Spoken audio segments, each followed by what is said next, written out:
Balls are sweaty.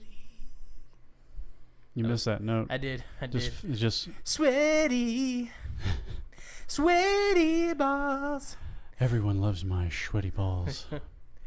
To the window. To the window. To the window. To the wall. To the wall. I hope we're thinking of the same movie. Sadly, we're both thinking of The Proposal, right? Wait. Ryan Reynolds, Sandra Bullock. No. I don't remember that part of that. When she's out there with Betty White in the forest, she's doing like a chant. Yeah. To the window, to the window, to the wall, to the wall, to the sweat drop down my balls. To all you bitches, girl. I forgot about that scene. That movie is fucking hilarious. Betty White is fucking great. Oh my god, that's a really good. Anything. I love Ryan Reynolds though. Yeah. Like, Waiting. Yes. Just Friends. Uh-huh. One of my all-time favorites with Amy Smart. Oh, yes, yeah, when he was and a fat guy. Yeah, Anna yeah, Faris. yeah. Oh my god, man. Yeah, that's hilarious. And the guy who was in American Pie was in that. Chris, the big guy who was the big jock in American Pie. I forget his fucking name. Anyways, yes. Of course, Deadpool. Well, yeah. I mean, loved him in Green Lantern. Don't make the suit green. Or CGI. There's a movie my wife loves called I think The Woman in Gold or The Golden Woman. He plays a lawyer alongside Helen Mirren. Some like art about some kind of art thing that some dude got some British lady this big settlement. He plays the lawyer. Yeah. Nope. Anyways, that's enough of the Ryan Reynolds IMDb story. Wonder What's Next podcast has wrapped up episode number 20. Malfunction. No error. No error? I'm shutting down, man. My brain, it don't work. Okay. We got into a lot of fun topics. We had some serious topics. We had like a 45-minute, fairly heated debate here, which I thought was great. I love open and honest conversations. That's why we started this shit. Yeah. We don't fucking front, all right? We put it all out there, and we say what we want to say, and then at the end of the day, we hug it out, bitch. Yeah. That's right. Let's hug it out, bitch. So we hope you guys enjoy number 20. We have decided, are we confirmed on this for 21? We're going to get our Since drink 21 is the drinking age, we're going to do States. a drunken podcast for episode number 21. Oh, we're doing a drunken podcast. Oh, yeah. I thought we were just going to drink. No. Like, we're going to definitely be drunk and continue to drink as we go. Yeah. You better warn your wife. So you're going to have to probably fucking bring your dog and stay here. Yeah, you have to warn your wife. Yeah. Because we're going to get schmammered. We'll work it out. Yeah, we'll get it figured out. Let's make a day of it. Let's do our thing. Let's play a game. Game. Game. I'm going to play a game. All right. Call Jennifer. Come over. We'll all play, and then we can get drunk and come up here and record. Oh, board game. Okay. Yes. Yeah. I thought you were talking about a video game. No, board game. No. I agree. Good plan. All right. They could drink wine and chat, and then we can get shit-faced on scotch, and then come up here and do the shit show we'll do when we're drunk. That'll be fun. Ugh. We'll be shirtless and fist fighting by the end of that, I'm sure. So no, we'll be shirtless and I'll get punched in the mouth, because that's usually what happens when we drink. It happened literally one time. And then I'll say I want to stab you in the face, but I won't because I love you. All the times we've been drunk together, I've only punched you once. Once is enough, man. It's still in here. Yeah. I still remember it. I know. I apologize. All right. I deserved it though. Shit. The things we do. Yes. Have fun with number 20. This one's going to be up on the YouTubes again. Oh, it's so much fun to put videos on the internet. That's right. What's next pod at Gmail? Send us a motherfucking email. Hit us up. Questions, feedback, fucking links, pictures, whatever you want to talk about. Let us know how you feel about what we're doing here and whether this is a valuable service for you, our amazing customers. Customers, yes. Sure. What's Next Pod on YouTube, Twitter, Twitch, Instagram. That's where you're going to find the most content on the Instagram, because I like Instagram and that's where everyone's fuck at. Everybody else mostly. Not on Snapchat. We're too old for Snapchat. Yeah, fuck all that. I don't want to have a dog face, mustache, tongue thing. Nah. I'm good. You can do that on Instagram too. Yeah. I use Instagram just to follow like hot ladies and cosplayers because I'm a nerd. There you go. All right, guys. Enjoy number 20. See you soon. Tango, Bravo, Foxtrot, Zulu, Whiskey, November, India. I'm just rattling off. I gotta poop. Um, I'm gonna letters of the phonetic alphabet. Brain's gotta poop still. Don't look like the brain.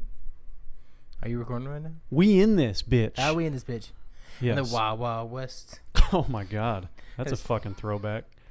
Are you just getting Will Smith references all in your head now? No, I was scrolling through Instagram real quick and checking see what's going on. Someone said Wild Wild West. In what context? In the text, I don't know. It says, let's see, oh shit, that dope as fuck. Wild Wild West, wild, wild, fuck West. Don't yell that out there, dude. Wicked wild. What in the hell language is that? Text messages. Have you? What was the name of that? Oh, there was an Instagram. Well, there's one of the best one is X-Text Instagram. I haven't seen that. But and that then there hilarious. was one that's like my cousin. Oh my cousin God! Benny? No, it was this kid. The whole I'm sure it was all a fake deal, but it was like, this is my 15-year-old white cousin, like Greg or whatever his name was, and he would send these fucking retarded like ebonics texts and shit. Oh, Laura would know the fucking name of it. I wish I could remember. This shit my cousin says. Yeah, it was some Instagram that was like, just Google like Instagram my cousin and see if it autofills it for you. Because it was just like screen caps of the conversations. They're so fucking funny. The only thing auto generates is my cousin Benny. Well, that's not helpful. Let's see, Instagram. Maybe it wasn't that. Maybe it was like text from the guy's name. Yeah, because this is some weird hipster-looking kid with the try like pencil-thin mustache. Try like Instagram text from. Oh my God, his fucking name. As soon as I hear it, I'm gonna be pissed that I forgot. Oh God damn it.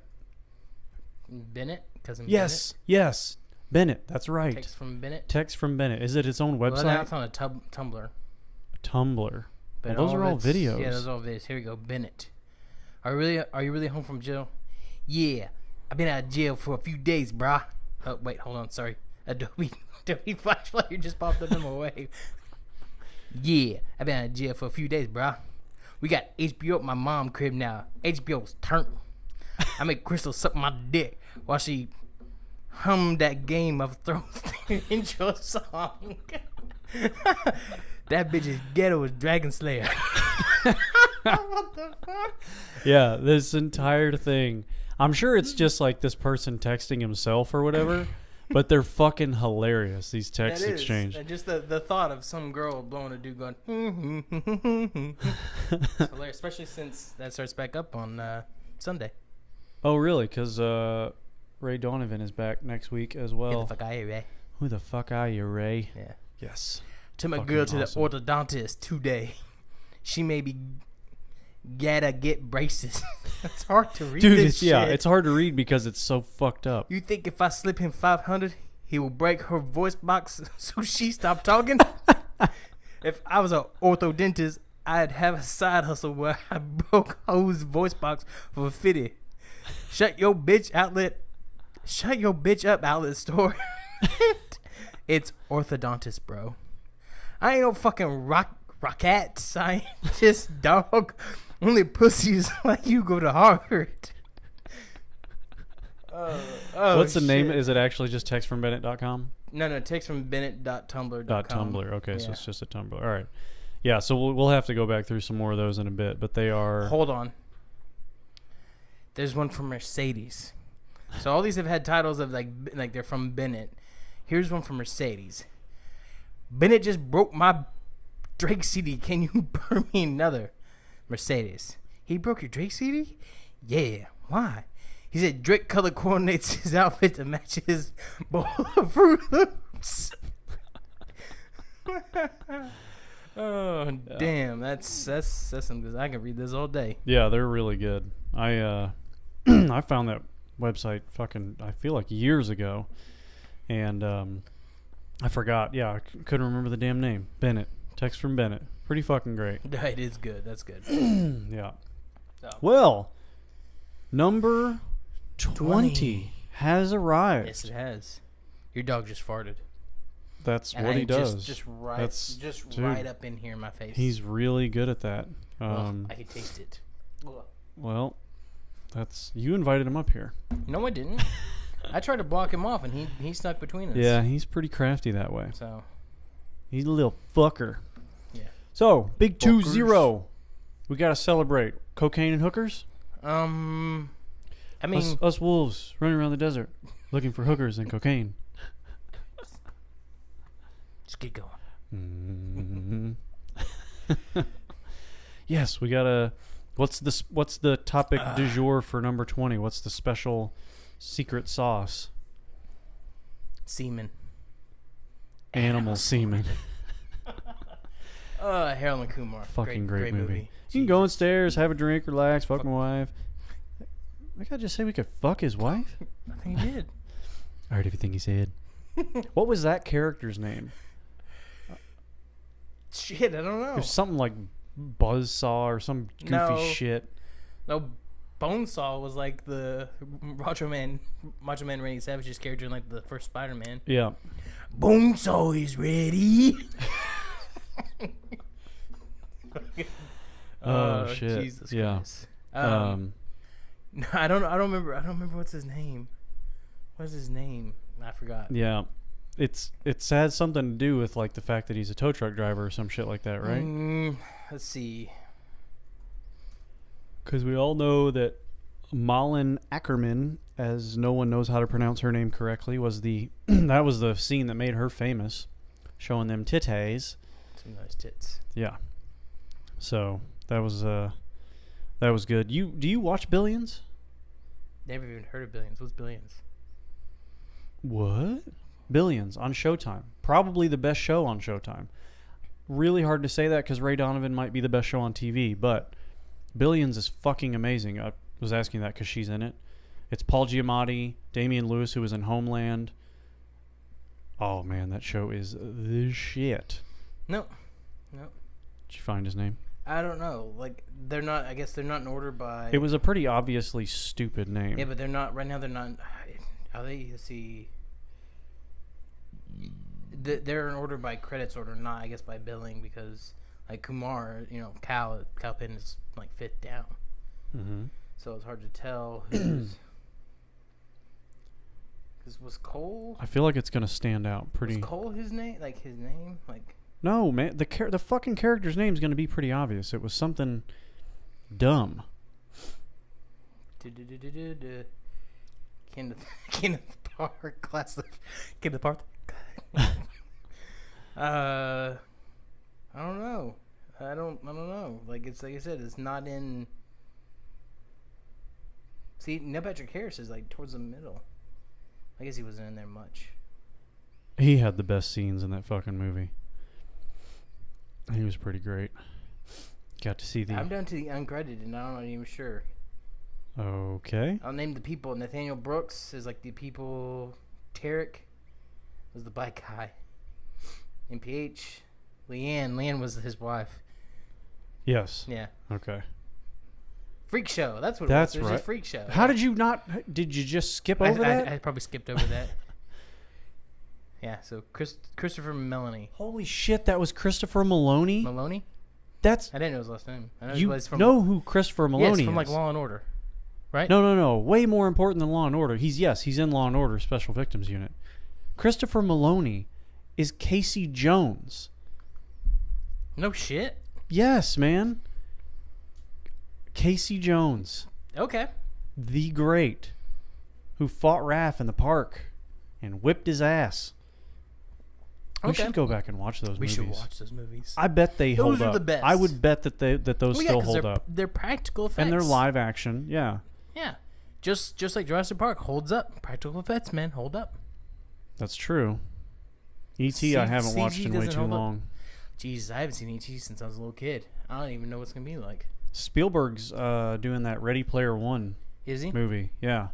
I don't know what the plot of that It's is based that a on the remake book. of some kind? Okay, It's it based on is. a book. I don't remember. I've heard of the book. I've never read it or understood. Okay. Yeah, I'm sure it'll be pretty dope because, everything he does is pretty dope. Mm-hmm. Yeah, my wife is reading that The Handmaid's Tale book right now. Well, she's listening to it, I guess. And apparently it's now a requirement that we watch the show because the book is so good. What's cool about the book is it's narrated by Claire Danes. Okay. Which is awesome. Also in Homeland. The show for which the namesake of my dog was originated. Oh, really? Yeah, the main character was Sergeant Nicholas Brody. So we named him Sergeant. No, just kidding. Yeah, so that... I don't know where we're going to fit that into the schedule. But, yeah. Friends from College is number one right now. You had to fit a lot into the schedule. I just told your wife she has to watch The Ranch. I know. Not going to happen. Why not? At least not for me. Why not? Isn't Ashton Kutcher in that show? Yeah. Then I'm out. Why? Because he's unquestionably the worst actor in the history of human beings. He's the worst actor on that show, but him and Steve Jobs. He and Danny Masterson together are good in this movie, in this show. Danny Masterson. The one, the curly, he was in that same show as well. The one with the glasses and the curly hair. Oh, he's fucking hilarious. Exactly. And then I can't remember. He was Hyde. Yes, exactly. And I forgot who. I forgot his name. The dad. Guy who played Red. No. In the Ranch. Oh, I was like, is he still alive? Sam Elliott. Sam Elliott is the dad in the. Okay, yes. All right, I'm gonna watch it. And his deadpan humor is hilarious. Sam Elliott is the shit. Yes. There was like a Tombstone marathon this weekend on AMC. Mm-hmm. God damn it, that movie's That's so a good movie. Say I know. when. So yeah, he's Huckleberry. Oh, you know what's funny is the mom from that '70s show makes an appearance. Well, there's a lot of people from that '70s show that makes an appearance. What the fuck ever happened to Wilmer Valderrama? He was on that MTV show. Watch The Ranch and find out. Oh God, I know he was on that MTV show. Yeah. That was it. It was a dating show. No. What the fuck show was he on? It was the diss one. It was one where they would do jokes. Oh in the my street. God, that's right. Yes, like the original roast battle. Mm-hmm. Yeah. Yeah. Yeah. So he makes an appearance. Was that show just called Yo Mama? Yeah, it was. I think. Yeah, I think it was. I think called it Yo was. Mama. God. So yeah. Fez. Ugh, such a creepy fucking character. Yeah, well, his character now is not creepy, but it's he plays a Mexican in it.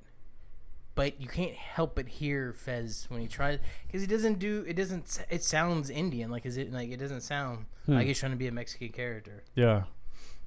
Elijah Cuthbert is the Cuthbert. Whatever her name is. Cuthbert. I don't know how to say her. I don't know. She's hot. She was in, far and away, the greatest show that has ever aired comedy-wise on television. Happy Endings? Yes. Yeah. My God, that show was so she also fucking the Girl brilliant. Next Door, which was... Yeah, I never watched that movie. What? I got everything I needed from the internet. I didn't need to watch a piece of shit movie to see her like in her underwear. Yeah, but she's hot.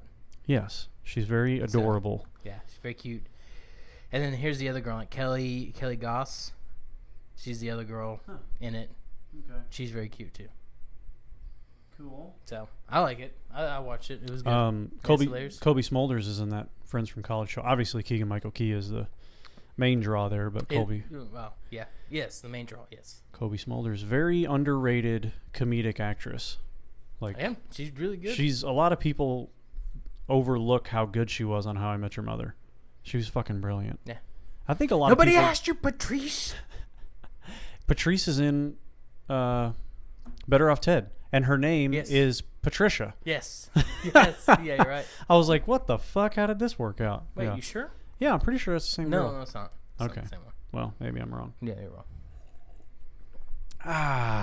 Okay. Well, if we're going to keep on the topic of TV shows, I know you have... We're going to jump into it?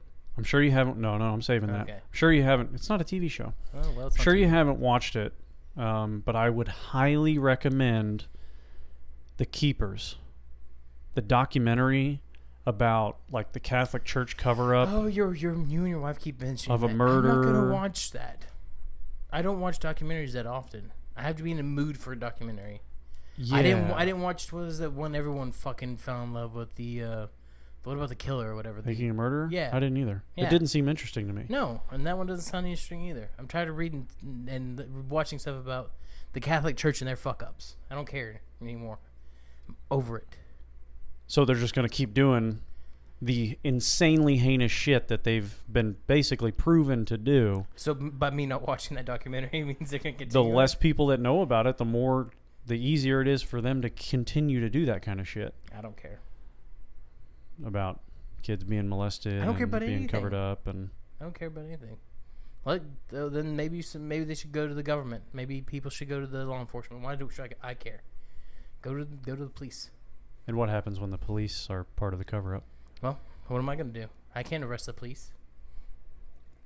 The police are not going to let me arrest them. Can't, like, petition a senator or a representative? Or Let's see. maybe teach your kids not to fucking go to church and let pastors give them wine? Well, if I had kids, I would teach them, yes, not let them. I'd be like, hey, don't let him touch you there. Yeah. Or her. Equal. Well, the you show... you know what? Actually, if I had a son, I'd be like, you know what? If you had a hot teacher, let her fuck you, but don't say anything. Don't be that guy. Fuck the hot teacher. You can't not say anything. I don't say anything. Fuck the hot teacher. Don't get her in trouble. So this show... Don't be that kid that ruins it for everybody else. The show is fucking fascinating, whether you're going to watch it or I not. bet it is. But I'm over it. I don't care. It doesn't affect me in any way. I don't have kids. I'm not Catholic. So, I don't care. I don't think you have a full grasp on how things that don't literally affect you.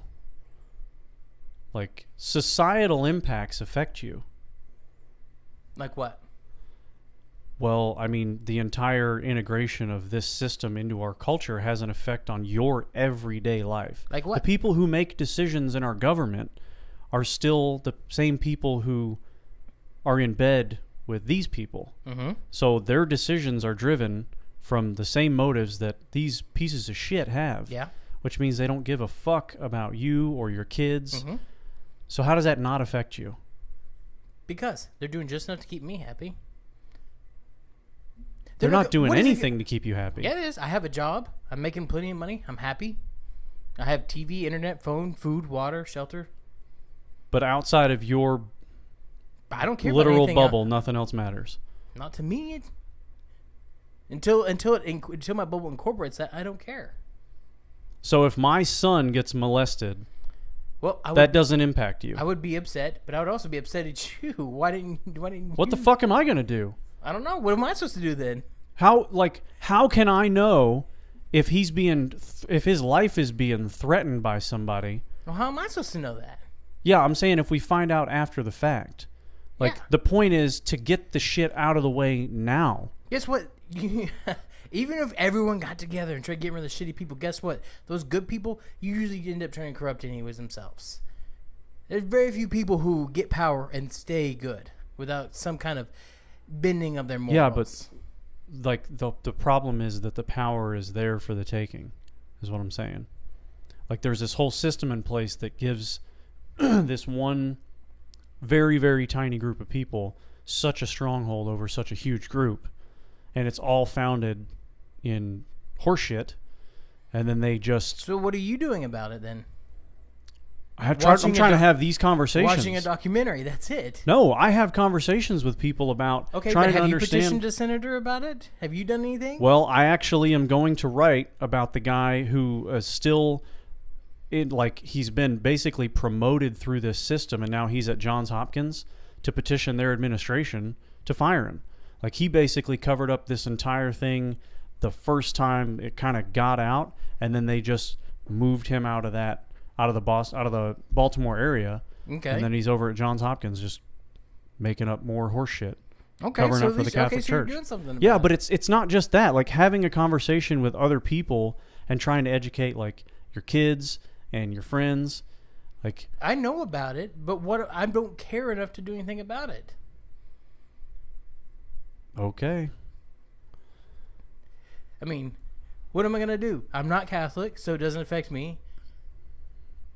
So I'm not going to let my kids go to Catholic church because of what happens there.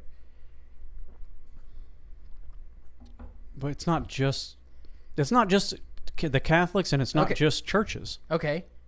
So, then if something happens to my kid, if I have a kid, at school? Teacher molest them? Well, hopefully, my kid will be smart enough not to let that happen, because I'm going to talk to my kid. But if it happens, I would have the school do something about it, because they failed at their job. They might not do anything because they may not know for a long time. So what I was trying to get to. So what is, again? How do you stop someone you don't know has done something? How do you stop it? Well, I mean, the hope would be. How do you know I'm not someone who's been molesting kids? I don't. Exactly. But in your place of work, there are probably things that are set up that would prohibit you from doing that. Like if you just started walking through the office with a 7-year-old boy and going into a closed room every day, people would be like, "Hey, man, kind of strange you're doing that. Would you mind if somebody sat in on those sessions?" Right? That would be weird if a kid came to my work, but right. So if you're in a school environment, let's say I'm in a school environment, and every day the same kid goes to somebody's office for 30 minutes at the same time, well, that's your fault for not doing anything about that. Whose fault? The person who saw this. The person who saw the kid going into the room every day for 30 minutes. What if that was 50 people? That's all 50 people's fault. They're at fault for that. So then how do we give them... See, I am not seeing it. See, this is why I'm saying it's not my problem, because I didn't see anything happen. If I've seen something happen, I will say something. That affects me then. Yes, but how would we ensure that saying something actually means something's going to happen? Because right now... Maybe you should follow through. If you saw it, you should follow through. And the whole fucking point of this documentary is that the woman who did that got murdered. Yes, I know the premise of the documentary. But then nobody can actually pin the guy for the fucking murder. Then the person she told, why didn't they do anything about it?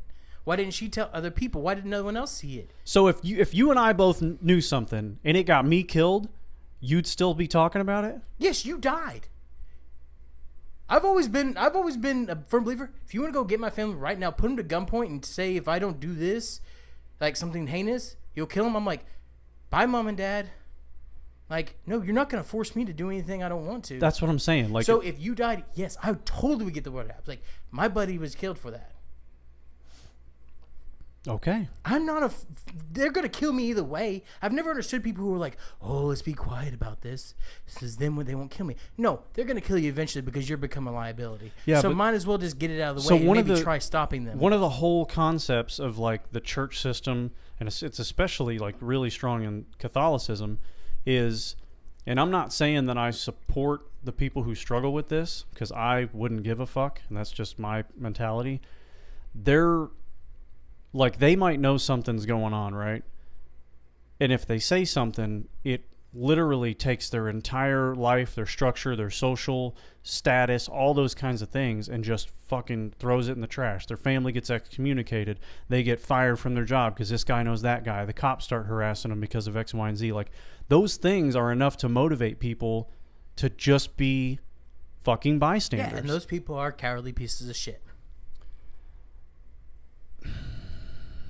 Don't be scared. See, that's the problem. People are scared of, oh my God, I'm going to lose my job. Oh my God, my family's going to get harassed and everything like that. Maybe you should do some things to, keep that from happening. Maybe you should get a lawyer so that every time you get harassed, you can go to your lawyer. Who's paying for the lawyer? And is he on the take? That's what I'm saying, dude, is this thing is so fucking ridiculously systemic that it's... Videotape your whole life. It's gotten to the point where it's almost like this impenetrable wall at all times around your property, and then videotape every single time you're harassed and bothered. You'll have plenty of video evidence to take in front of a judge that you're being harassed constantly by the cops. You can file a lawsuit against your employer for wrongful termination just because they fired you because they know this guy. They had to have a reason. You have to have an establish a line of reasoning for firing somebody. Right. So there's something within the conversation I want to get to in terms of like one of the things that got brought up about court cases, but what I'm kind of trying to point to is like, if it's one person at a time. So they actually had a perfect example in this. They one of the women who finally came forth 20-something years later and was like, this guy molested me, da-da-da. And then another woman who was anonymous did the same thing. They filed a suit. The church basically told her that we'll absolutely get this handled if someone else can corroborate your story. They then went and met with the guy, the exact guy who was never aware of the suit because he was, at the time, he was a dentist who was struggling with drug addiction, had his own family problems, like he wasn't really connected to the news or anything. Went and met with him. They knew he had been molested as a kid. He was the first person to report it. Sat him down and offered him literally anything he wanted and then walked away. Now, he didn't take anything, but they went and met with the person who could corroborate the story to make sure he wouldn't say anything, and then went back and handled the suit from there. So what I'm saying is if it's just one or two people at a time, it's way harder to penetrate that system than if it's a shitload of people, which is what the point of the documentary is to spread the message to as many people who are going to say something. Yeah, well, okay. Also, when was this taking place? So what happened after... When was this taking place? Wait, here's a perfect example. When did this take place? What happened after Blackfish came out? A documentary. I don't know what Blackfish is. The documentary about SeaWorld. I don't know. They got rid of their fucking killer whales. Okay. Because people rose hell about the treatment of the animals. Okay. All from a documentary. Okay. I'm not saying it doesn't work. I still give a shit. I didn't give a shit. I didn't watch Blackfish. I forgot that even came out.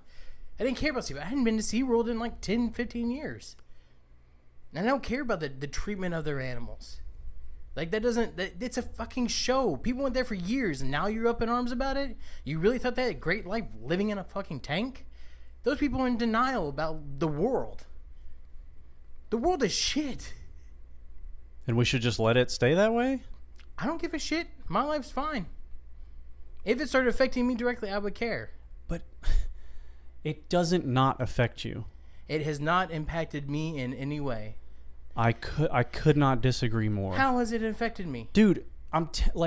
It could affect me, but it hasn't yet. What does it affect? Tell me, what has affected me directly from any bad thing that's happened in the world? It's been ingrained into the way you were fucking raised. It influenced your parents. It influences how we pay our fucking taxes and don't in this country. Like, these churches get off paying not dick that they could put money back into the fucking education system, and we wouldn't have gone to a piece of shit fucking high school where now kids are they have metal detectors when they go in. Okay.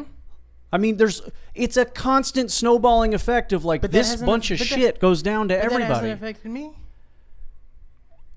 Just because you live an okay life doesn't mean it hasn't affected you.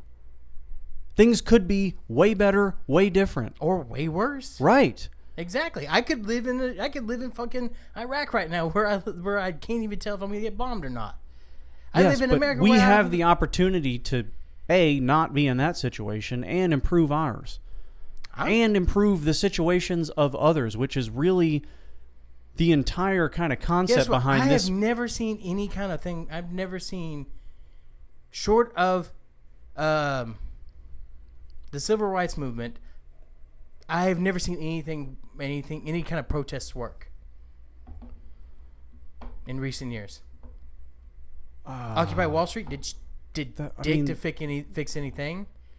Black Lives Matters hasn't done anything. Well, that's because that's fucking satire, basically. But still, they're protesting the treatment of black people by cops. It has done nothing but make it worse. But there are a lot of people out there who are doing that, inside the system, who are actually making progress. We just don't hear about them.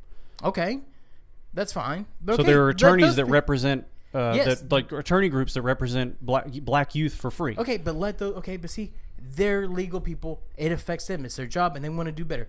I am a fucking not architect. I'm just a drafter. I'm not going to do anything because I don't care. I didn't become a lawyer, so I have no way of affecting it.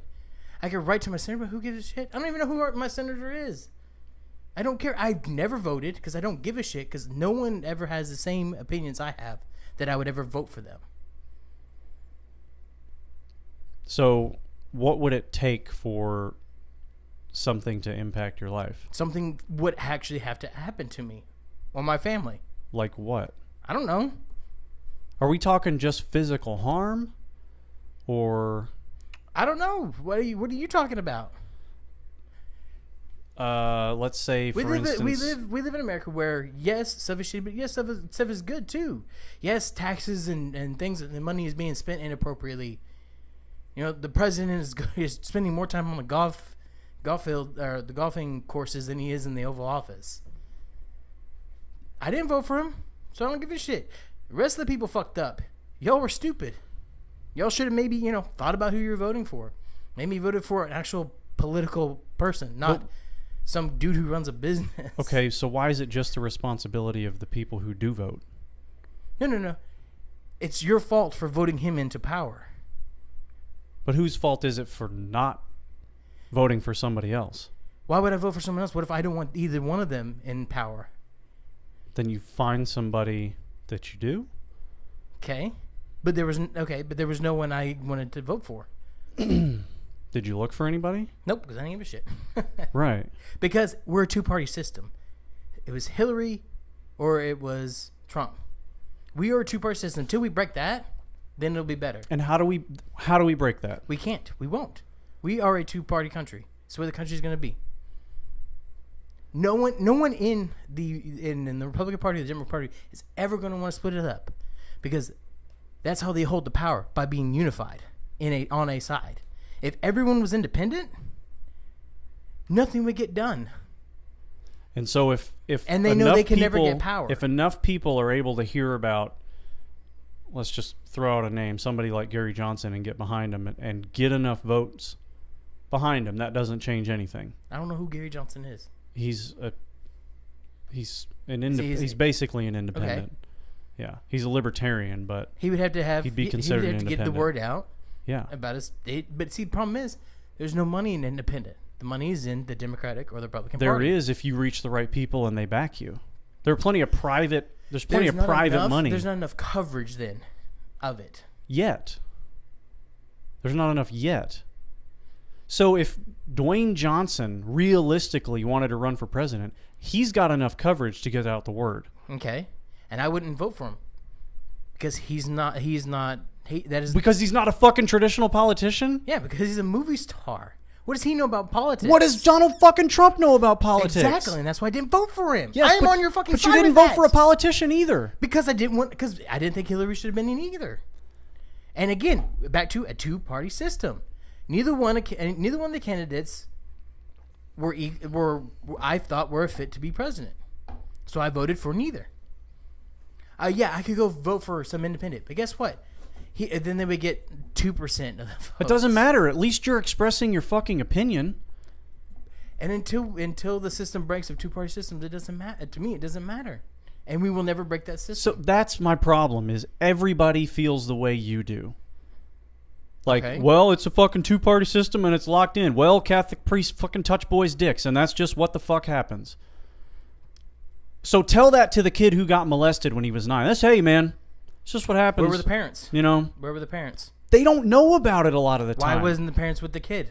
Why did they? Because they trust these people to guide their children. And there's no system in place at the fucking facility that says these are the rules around how we handle kids being alone with fucking grown-ups. They should have vetted their church before they went to that church then. But they don't, because it's a church. Because they're fucking brainwashed by the whole higher system. And that's their fault. But that's how you get out the message, is through fucking talking about it. Okay. And people are talking about it. And people know about it. I know about it. So it's not going to, but you're saying it's not going to change anything. Like, it doesn't matter. It doesn't impact you. So it probably doesn't impact anybody else. It doesn't change for me because I don't give a shit. Because I don't have a kid. I don't have a kid in the Catholic Church. But just because you don't have a kid doesn't mean you can't fucking empathize. I don't care. No, I don't care about anyone else but people who affect me. If you were Catholic and you had a kid in the Catholic Church, then I would care. I don't fucking understand that. Why? Because I don't care about other people. You know I'm not a people person. I don't give a shit about anyone else except for those who are close to me. How do you get anybody close to you if you don't care about anybody? I have very few people close to me, as you can see, as you know. I don't care for most people. I think most people are fucking stupid. That's how you get Trump in the White House.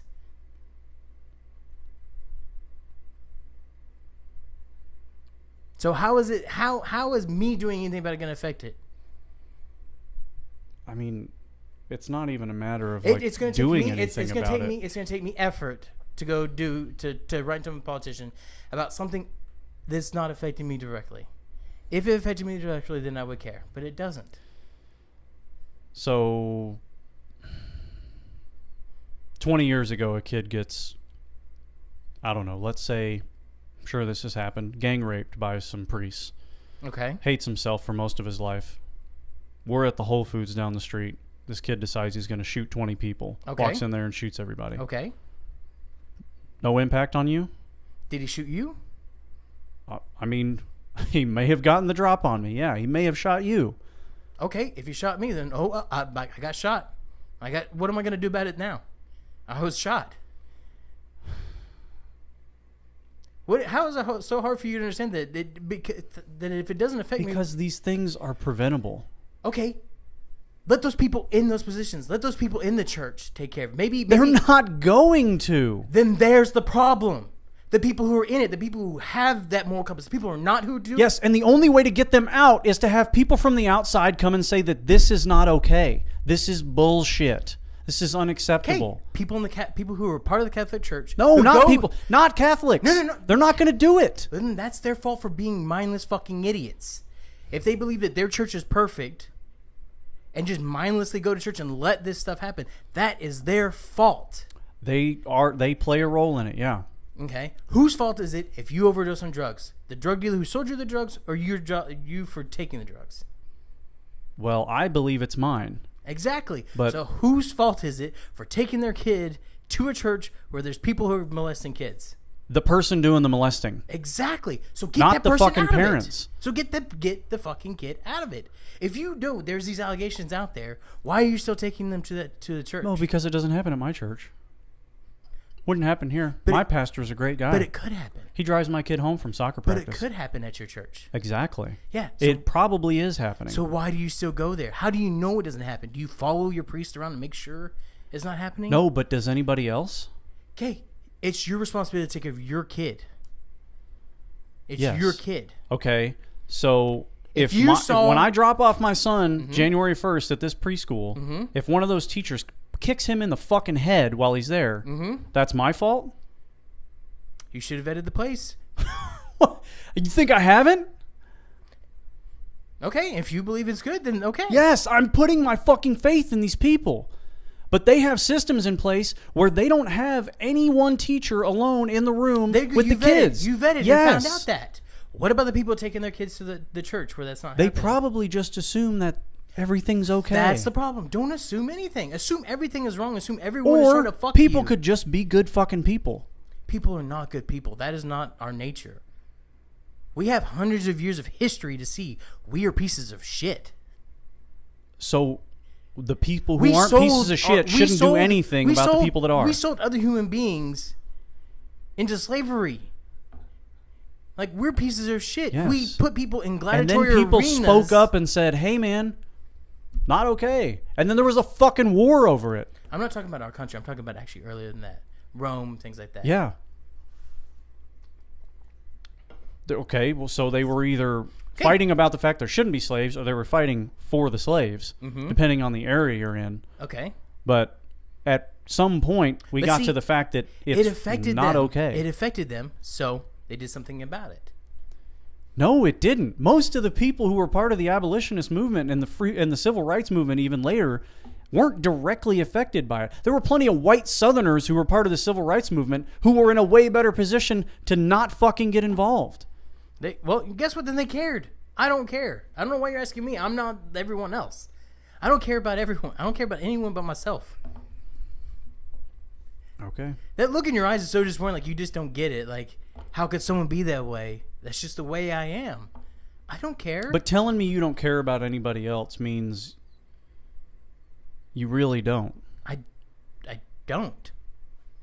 And that would include me. I care about you. That's different. No, I don't. See, that's my concern. Is like, I don't think you're taking a step back and looking at like how the little things impact us as human beings, which is you're included in that group. See, I don't let things affect me like that. I don't care. No, I don't. I just think you ignore it. Yes, I do. I do ignore it.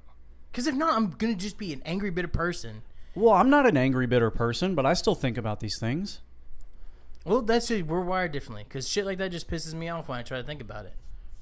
Yeah, it pisses me off too. Yeah. So I just want to understand. I would rather live a happily blissful life than be angry about the way the world is, how shitty it is. I'm not saying that like tomorrow you and I are going to stop child molestation. That's not the goal or anything that would be realistic. Mm-hmm. But what I'm saying is like if everybody just ignores the conversation, it's never going to stop I'm not ignoring happening. the conversation. I just don't give a shit about the documentary. Is how it started. I don't care to watch it. It doesn't. I watch television for entertainment. I go to news sources for news. Okay. So I don't care about the documentary. Just like I didn't care about Blackfin or Making a Murder or any documentary about what how society shit. You're not telling me anything new. Okay, so like there are documentaries out there about and books about like the downsides of high sugar, high carbohydrate diets. That, for instance, is really interesting to me because those things, as I see them, affect me directly. Okay. So what are the things that like would actually interest you from that standpoint? From a documentary standpoint? No, like, I mean just from informationally, like whether it's a book See, or a you're website or... misunderstanding. I will read articles. I will listen to things. I don't give a shit about the documentary in the fact that is okay. I understand it's trying to get a point out, but I see anything in video format as not as something. Whenever I want to watch it, I want to watch it for entertainment value, not for educational purposes.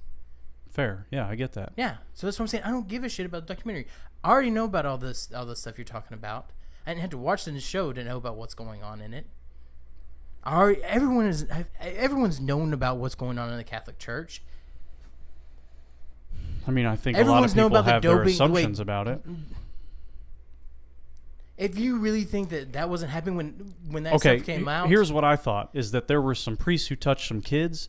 After I watched that documentary, I was like, Jesus Christ, this is so fucking deep. Yes, then I think you're naive to never have thought that stuff like this doesn't go deep. That there is not a city underbelly of this world of things you don't even know about all the bad in this world, about how there's plenty of people who overdose on drugs, but were probably actually killed and made to look like they overdosed because they knew something they weren't supposed to.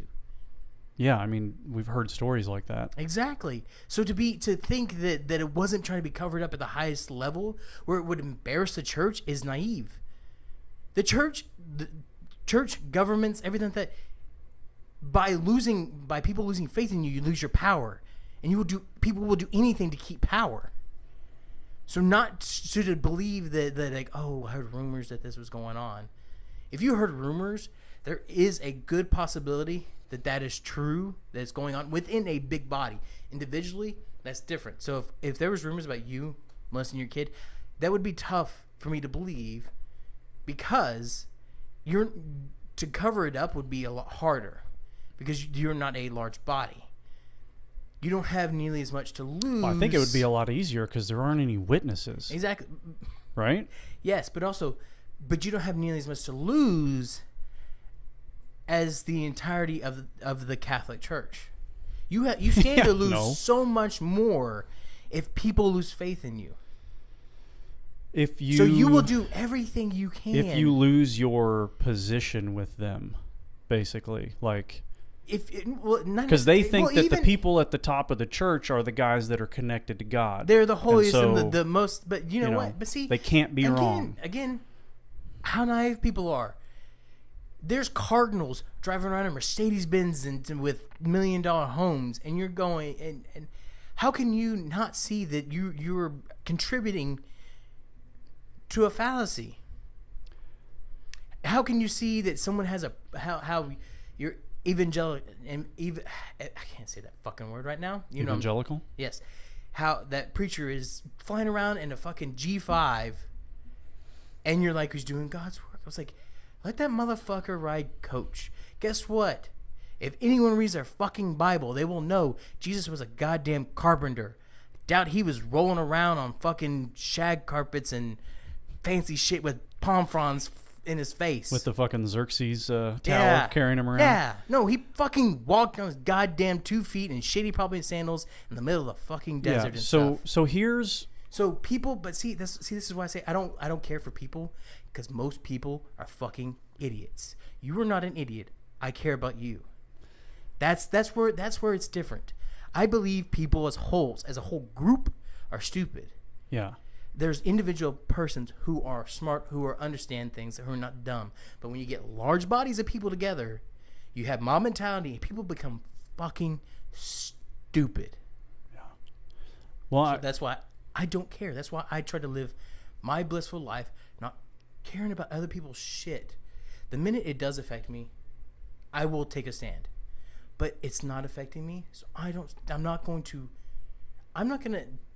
not ruin. What am I trying to get across? I'm not going to let it affect my life if it doesn't actually directly affect my life. Yeah, I understand that. I'm not going to go home and try to find ways to make it better, because it's not directed at me effectively with that. You know, all I want to do is go to work, get paid, do a good job, go home, go to sleep, entertain myself. That's it. The minute the government tries to say that, you know, now I can only leave my house from 7 to 5 and I can't be out, and there's curfews and things like that, then I'll start to stand up, because those are affecting me. So here's my point to that, and this is where I was trying to go the whole time with, like, seeing how things affect you.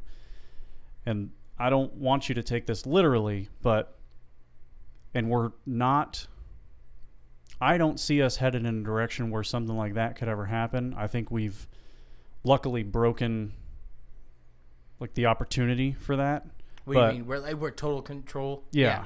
But these little things, like these cover-ups of certain things and people getting killed because of what they know, like, those are the kind of things that we just slowly just let go, that kind of steamroll into the kind of shit you're talking about. But see, the thing is, where are these people whose lives it's affecting? Okay, so what I'm saying, that's my struggle, is it's so hard to get those people to speak up because of the fear they have. And so if you can have people behind them saying, we have your back, we have your support, then that person coming out and saying, here's exactly what happened to me, speaking to a congregation, maybe it'll fucking turn around some ideas. But see, those people need to speak up. And if you had a problem, say something to me, and I would back you up. But see, that's the difference. You affect my life. But you are my friend. So where are their friends? Where are their family to back them up? But it's such a fucking dark, like, guilty secret for some of those people. They feel so ashamed and at fault. That's why it took them 20 plus years to come out. And that was what I was getting back to. And that's why I don't understand people. I'm not a person to do that. You know me. I have said plenty of times that I have had struggles with my family, that I would thought about killing my father. Yeah. Like, there's all that stuff. I have no problem. See, where are those people? Why don't you people speak up? Don't be afraid to say what you feel. I hate people. Don't be scared. Why? This isn't like telling people this. It doesn't. I don't care. What are you gonna do? You're gonna kill me because I don't like you? You're gonna disavow me and not talk to me because I don't like you? That doesn't make sense to me. And that just means, okay, cool, whatever. I don't give a fuck. So why are these people? That's why I don't understand. I get it. They're scared, afraid, ashamed. But see, I struggle because I can go to myself. I can say to myself, get the fuck over it and say something, or nothing's gonna happen. Yes, and there are people who feel that way, and I'd be one of those. I think. I can't remember having ever been molested, so I wouldn't know. But it was really interesting in the show. They went to court at one point. The statute of limitations for this was 7 years for child molestation. Okay. Like, if you didn't say anything within 7 years, basically tough shit. Okay. They were trying to get that extended, and it got shot down. And people were basically, they were coming out and saying, like, it's not necessarily for you to tell me when I'm okay to talk about it. And even if I wait 25 years, because one of the arguments that could be made, and this is the tough part of it, is like, well, all those years you waited, he was molesting other kids, right? I mean, so they've got to live with that, first of all. One of the guys on the show was like, you think I don't fucking know? So did anyone go, well, then why the fuck didn't you speak up earlier? But at what point, why are we allowing it to be too late? Why is 25 years not okay? Like, because you have to prove it in court. There's a reason we have a court system is so people cannot just... But even if you have the paper trail, after the statute of limitations is up, you're done. Why did you wait so long? I don't know, but I can't speak for those people. I know, and I know you're trying to play devil's advocate here. Yeah. I know because we both would not be the person who would just sit there and let shit happen. Yeah, no. But that's the thing, is that's why I don't get it. And that's why people probably won't understand me, and why you don't understand how I just don't give a shit, because I'm going to say stuff. That's why it doesn't bother. Like, I don't get how people can be scared, how people are afraid to do anything. Like, stand up and talk. What's the worst going to happen? You're going to die? Guess what? We all die anyways. Yeah.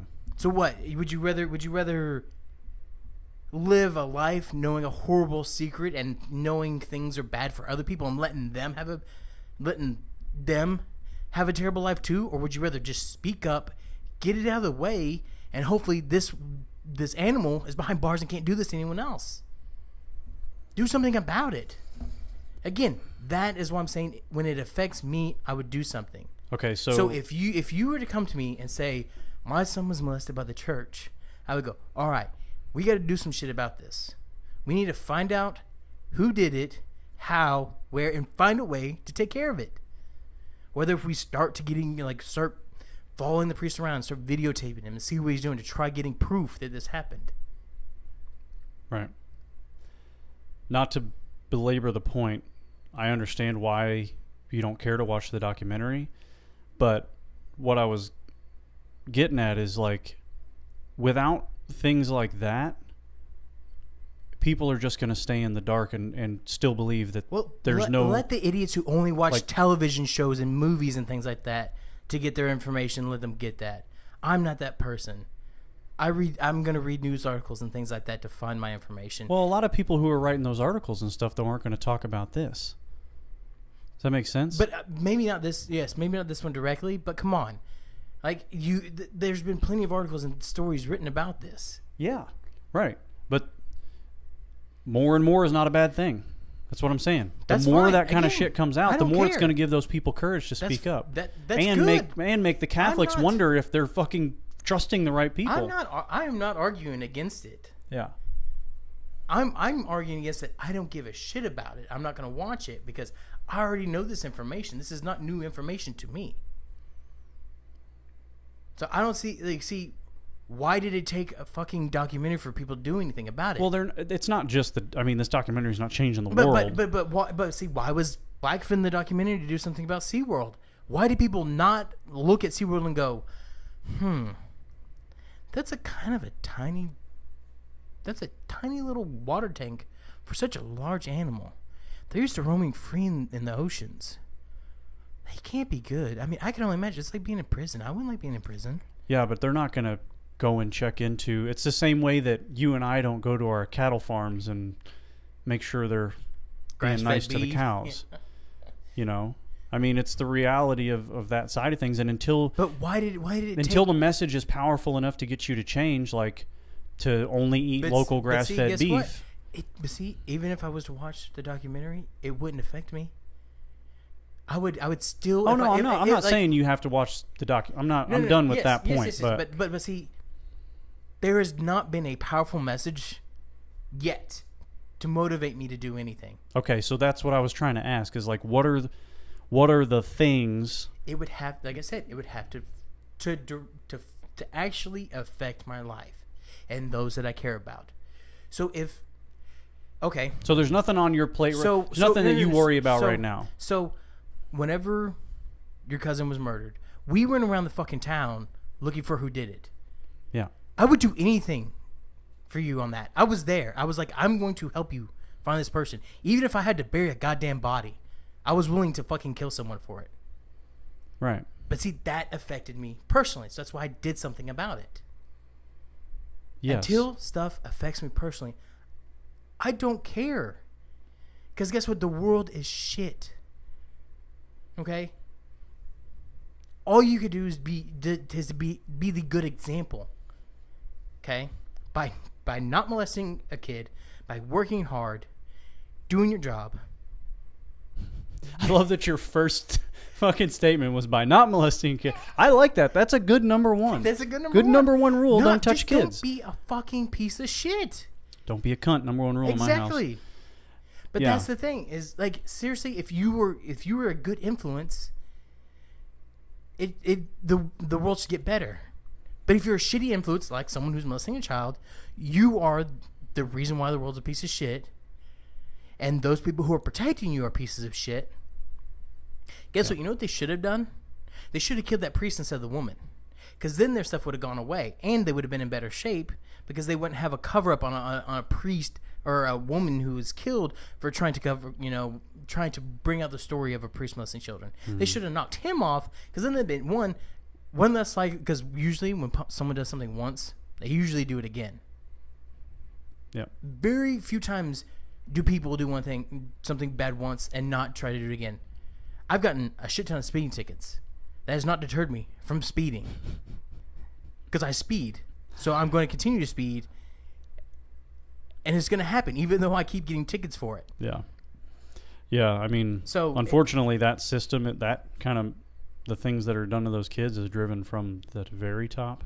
Well, guess what? But the very top should do something about it to where if you're willing to kill someone for it, fucking kill those people then. If you're willing to kill to cover it up, kill those people because those are the ones who ruin your goddamn system. Yeah.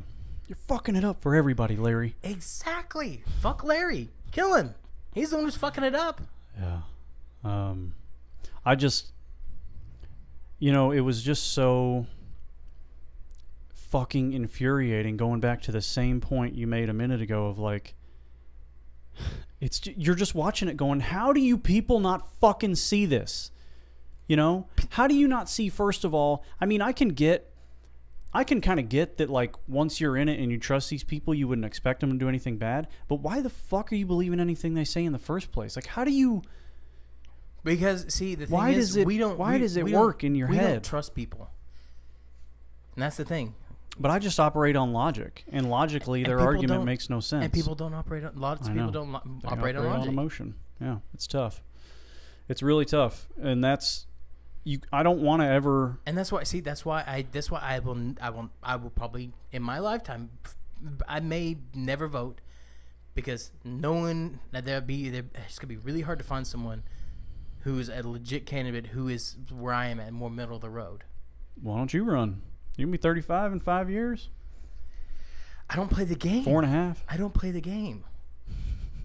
I am fucking straight to the point. I don't play this fucking game. Like, no, like we talked about before, that's just not me. Yeah. I don't play the good guy, or like if I was in the Republican Party, I wouldn't only vote for this side because that's what our party's doing. I vote for what I believe in. Yeah. But the problem is that's not the way the system works, and unfortunately that's the way our system's gonna work. And actually, the only way it's gonna change is if the world unifies. Our country is not going to change. It's the way it is. We are set in our ways. I kind of think that there's going to be an opportunity for somebody to reach enough people in the right way without having to have hundreds of millions of dollars to do it, because of the way we can communicate now, that realistically they could break down some barriers. Eventually, yes. But see, and that's the thing is, also, that's what I was trying to find out. When did this thing happen in the documentary? It was from, when was he molesting kids? No, when did the murder the and key everything, event? when did it all take place? She was killed in 69. 69. So you got to understand, there was a lot between that. 69 and like 72, and then there was something in 58. And the leap in technology we have now makes stuff like this impossible to cover up. Almost impossible. I don't think so. More stories coming out now than ever. You have more access to the world. You mean just before. because of... So when you say that, would you mean because... There's more coverage of it. There's more opportunities to get the information out. Yeah, but it's where still people really can't cut easy. it off. It's still really easy as a priest to go behind closed doors with a kid at a church. Like that's something that still happens every day. Okay, but see, again, but now the information's out there. Well, now So the now kid it's can up to- record something in his pocket or whatever. Yeah. Now you have the ability to deter these acts, and the information's out there already. I would be very skeptical of what's going on at my church if I was in that situation. If all this information is out there, even if I am a devout Catholic, you should still be skeptic of what's going on. Yeah. In the world, you should be. I feel like there should be a skepticism of all people. Everyone's trying to get something out of you. There's very few people who do good just to do good. They may be doing good, but they're also trying to they're feeding their ego. They enjoy by helping people. It makes them feel better about themselves. They may not be financially gaining or gaining political power or anything like that, but they're feeding their ego. Yeah. There's no way that people who volunteer, for Greenpeace and all that other stuff. You can't. You're not just doing it because you're a good person. That feeds your ego, knowing you're doing a good thing.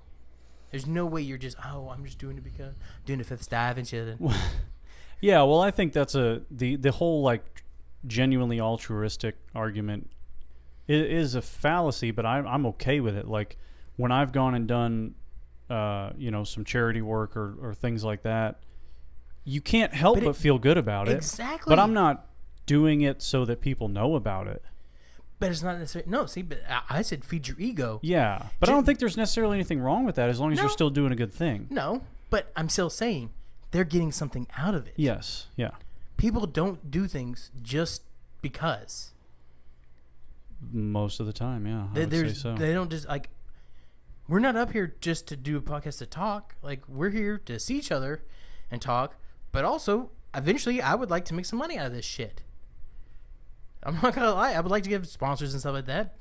That's the point of doing this, is to get what we want to say out there, to try this new medium, do these things, and eventually make some money or get some shit out of it. Why lie and say no? If we get sponsors, we're gonna turn it down. It's just about the talk.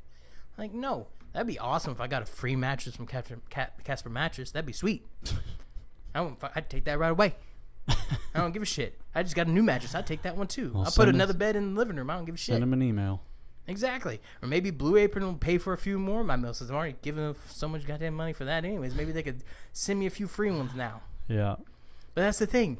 Maybe I want to have some extra income. Maybe I want to be able to put I want to make some money off of this so I can put it aside and retire early. I just want to connect with some cool ass people. That too. We've been getting a lot more feedback on Instagram. Some people I want to try to do a joint deal with. That would be sweet. Why not meet new people? Yep. I may hate people. Doesn't mean I don't want to meet people.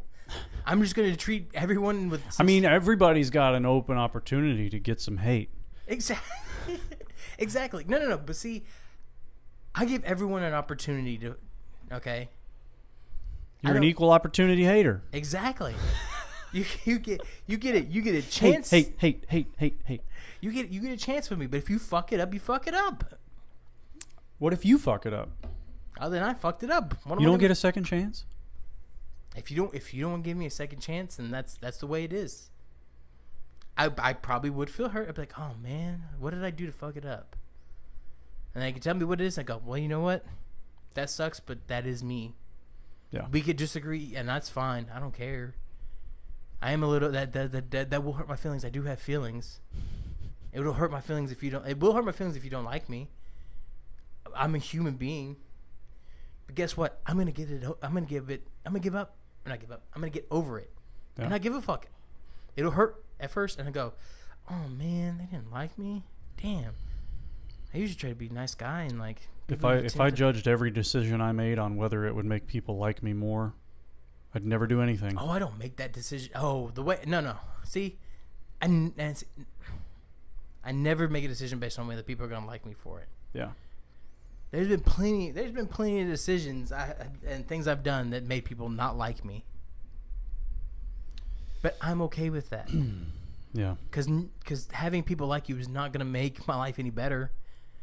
I can have 1 million friends. Guess what? That's not going to make me happy. I have 800 Facebook friends. Exactly. You know 7 of those people.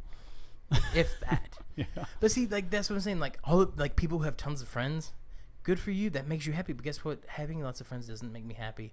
That just actually gives me more people to disappoint.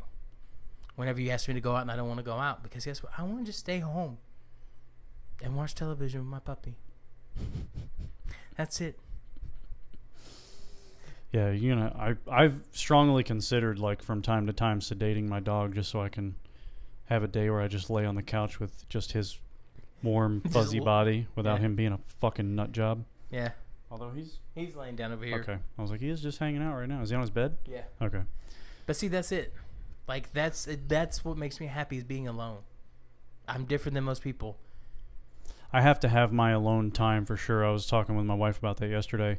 I am so into riding my fucking bike right now because it's just this awesome opportunity for like 30 or 45 minutes to just fucking disappear. Mm-hmm.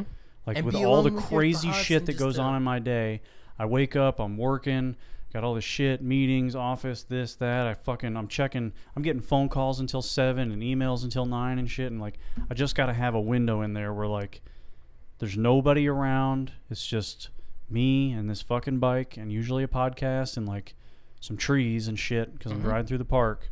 And it just lets me like just rinse it all off and fucking come back. Exactly. That's going to be me tomorrow.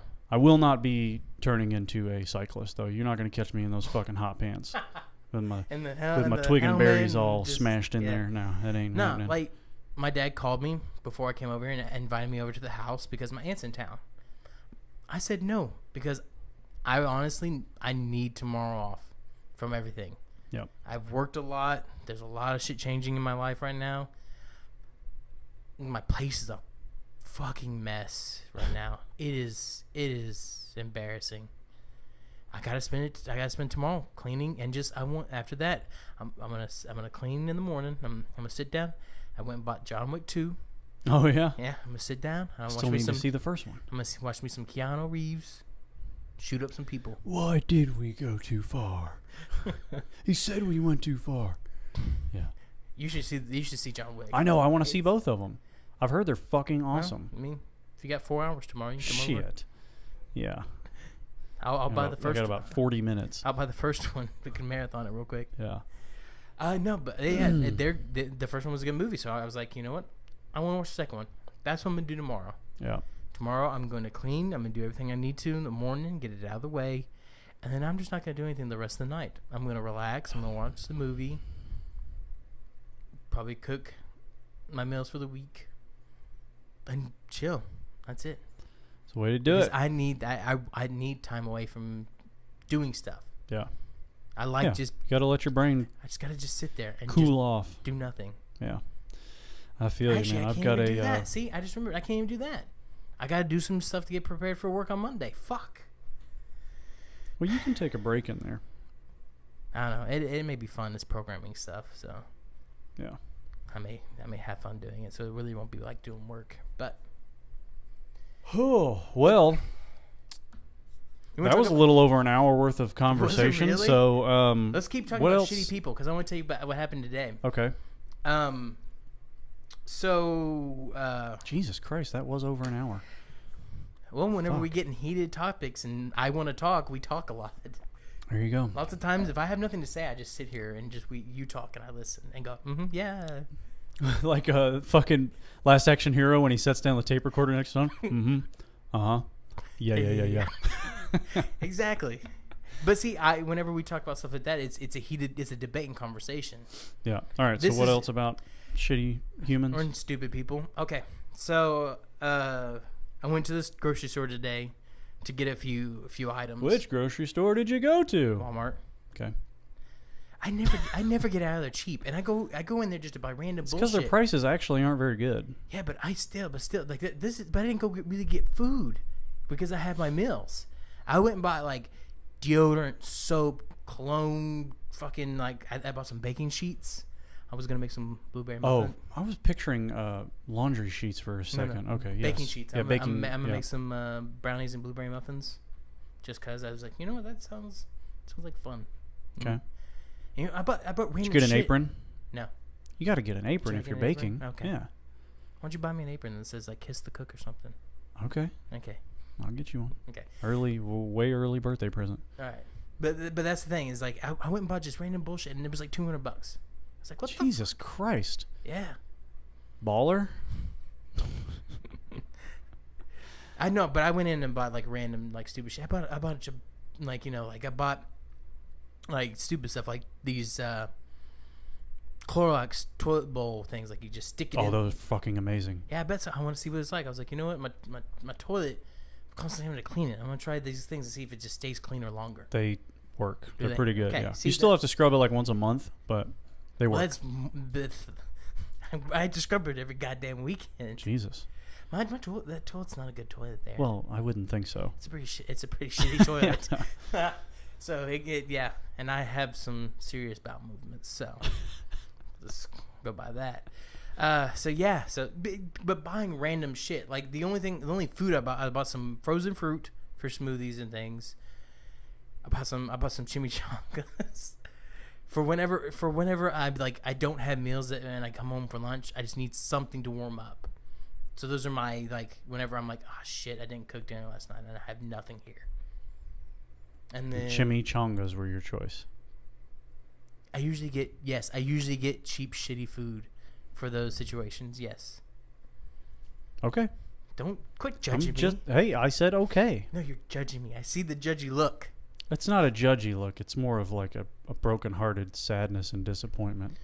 I eat healthy foods other times. This is for the shitty times whenever I don't have anything. I hear you, man. That's a judgy tone, you motherfucker.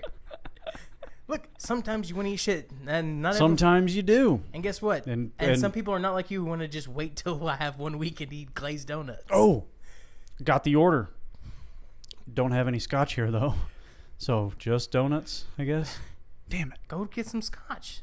It's too late now. Can't buy liquor tomorrow. Tomorrow's Sunday. Wait, what time is it? 10 after 9. They We could get some at 10 o'clock. Yeah. Yeah, we're in the middle of something. Yeah. Okay. So. Now let's just pause it. People, we're gonna go get some scotch. Not a bad idea. You were talking about shitty people oh at yeah, some I point. know. I got Here. distracted with my one more story. So I was leaving, and I was sitting at the light, and at this light, everyone in the right lane, most everyone in the right lane is gonna try turning right. Like it's just the way everyone's trying to flow to the highway. Everyone's trying to turn right. Mm-hmm. So I'm in the left lane, and someone's in front of me. A lot of traffic going across. So Two lanes. 2 lanes. Okay. Yeah. So 2 lanes, and then there's a turn lane, right? Sure. Left turn. Okay. Yep. So there was a lot of cross traffic, so no one, so the person in the right lane couldn't turn right. Well, eventually there was a break in the cross traffic, and they went. Well, the person in front of me obviously was not paying attention and just saw a car go. Oh boy. They went right through and didn't hit the brake. Didn't like start to go and realize that they didn't look up and see that they had a red light still. Yeah. They kept fucking going right through. Luckily, the traffic both slammed on their brakes and didn't hit them. Oh, they like would have hit them. Oh yeah. Oh yeah. If these 2 cars that were one from each direction had been 20, 30 feet closer than they were, yeah, there would have been a T-bone right in front of me. Holy shit. The person did not even tap their brakes. They just kept going right through like nothing.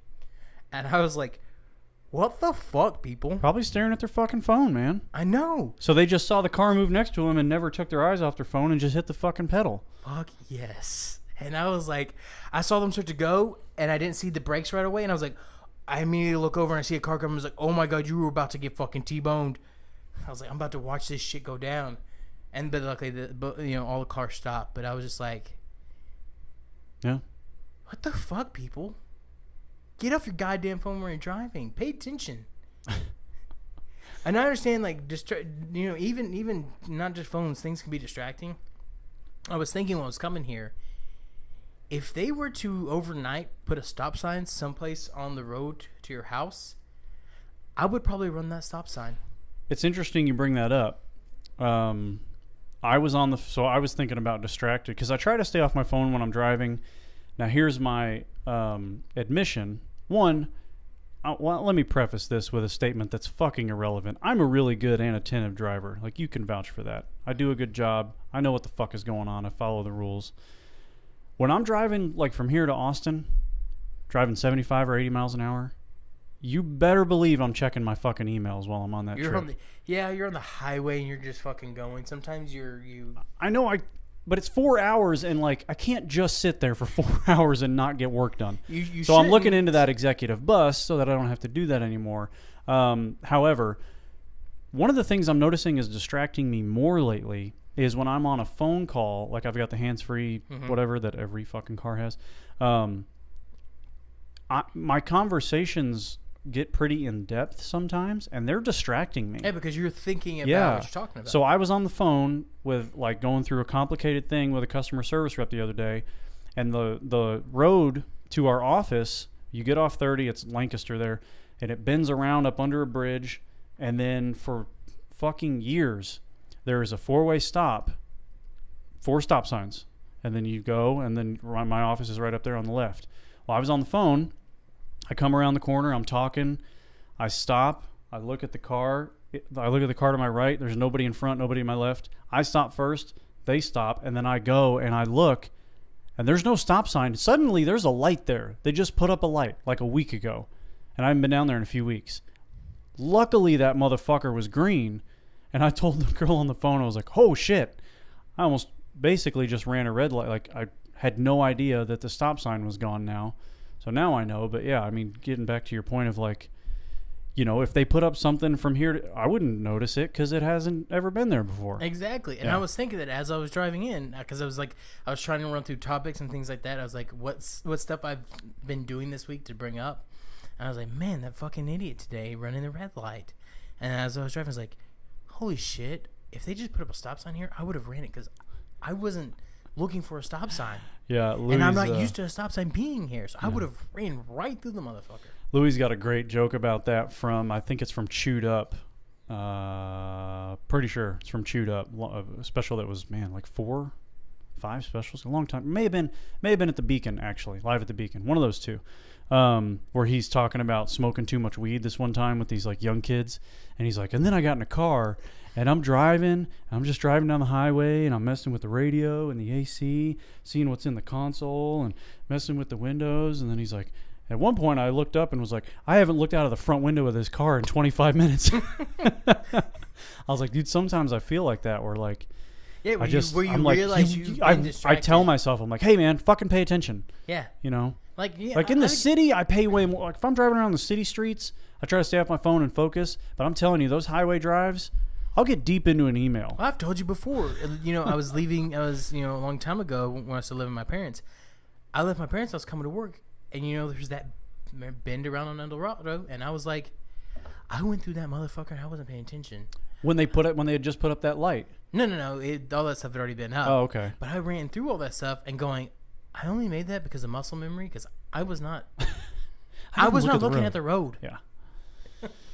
Yeah, it's tough, man. I'm for automated driving. Fuck yeah. As long as we have a place to go and drive our cars. You know what I'm saying? Like a track we can go fuck around with some cars. But see, that's you. I don't care if I ever had to drive again. Oh, I need it.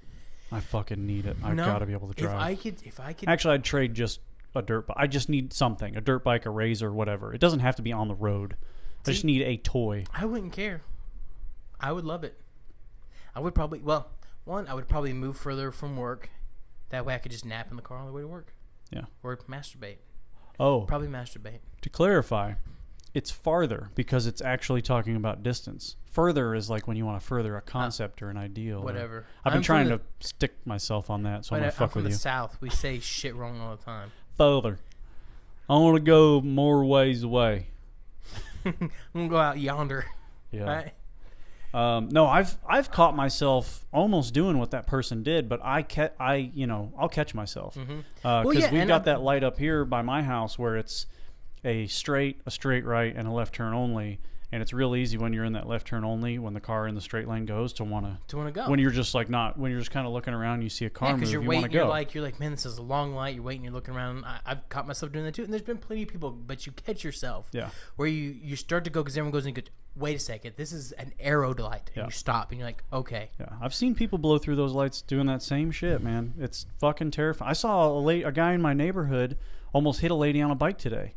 It's like some kind of service van driving around, and like, I guess finally, and I was watching it from a distance, and I was like, because he was kind of swerving, like he would go this way, and you could tell he was looking for a street.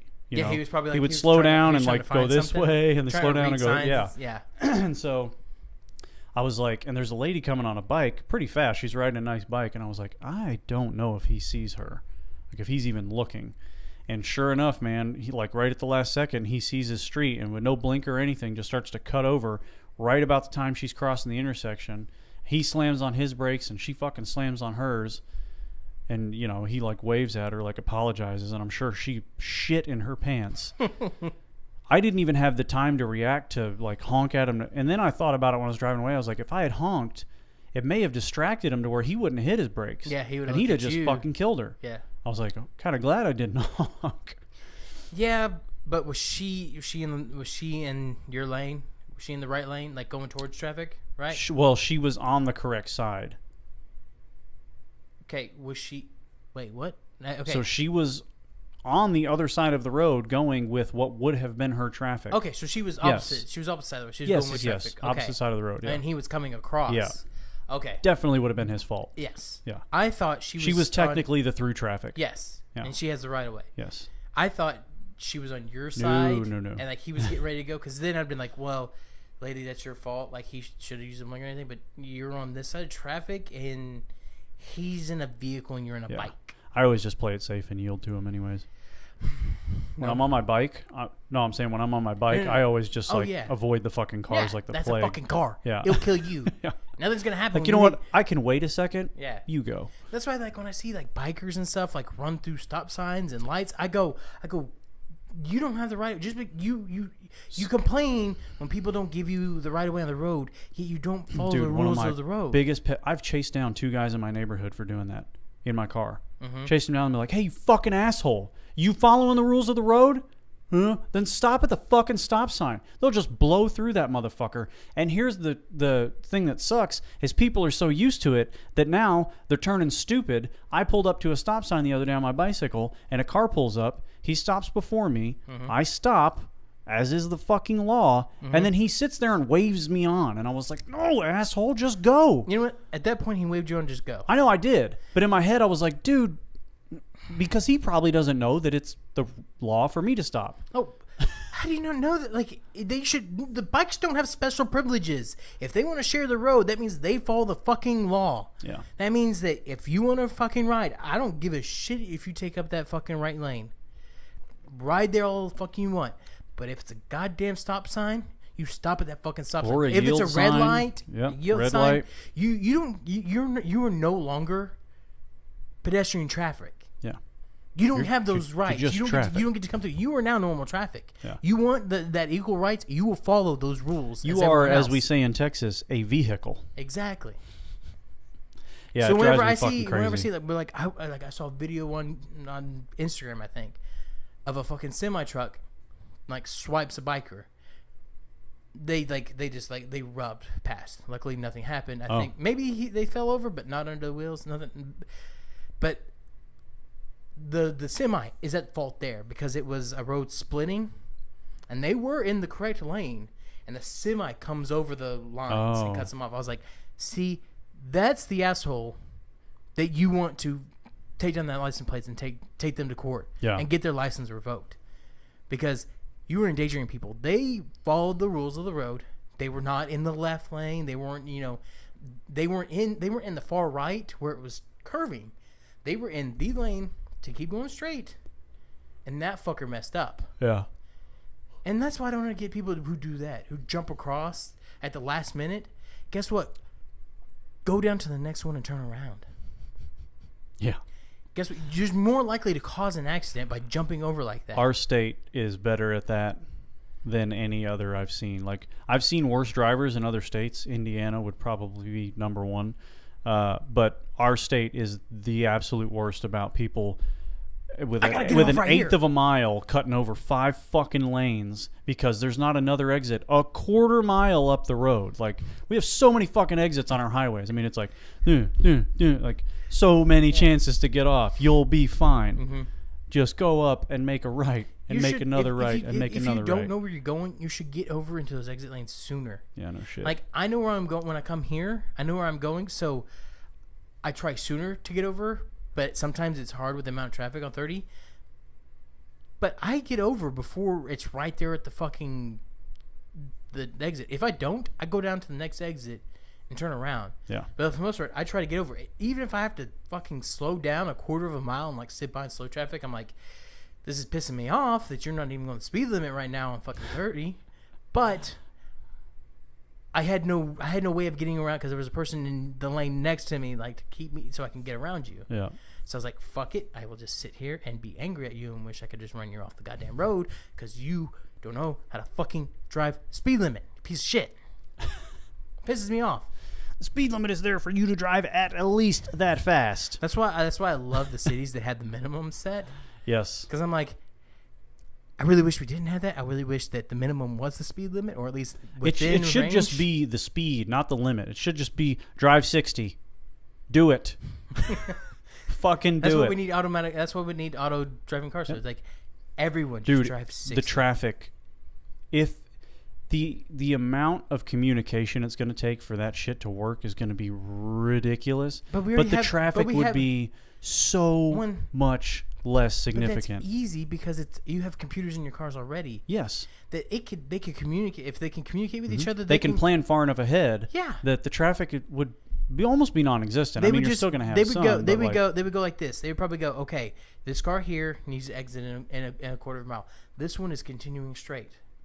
You slow down, let him over, exit, you back up, you speed up again. Yeah. Even it could be less than that because of the timing. It's just whoop whoop whoop whoop up out. Yeah. Well, and then once they get to the point where the cars, like the system that's watching all these cars and everything, can communicate with the lights.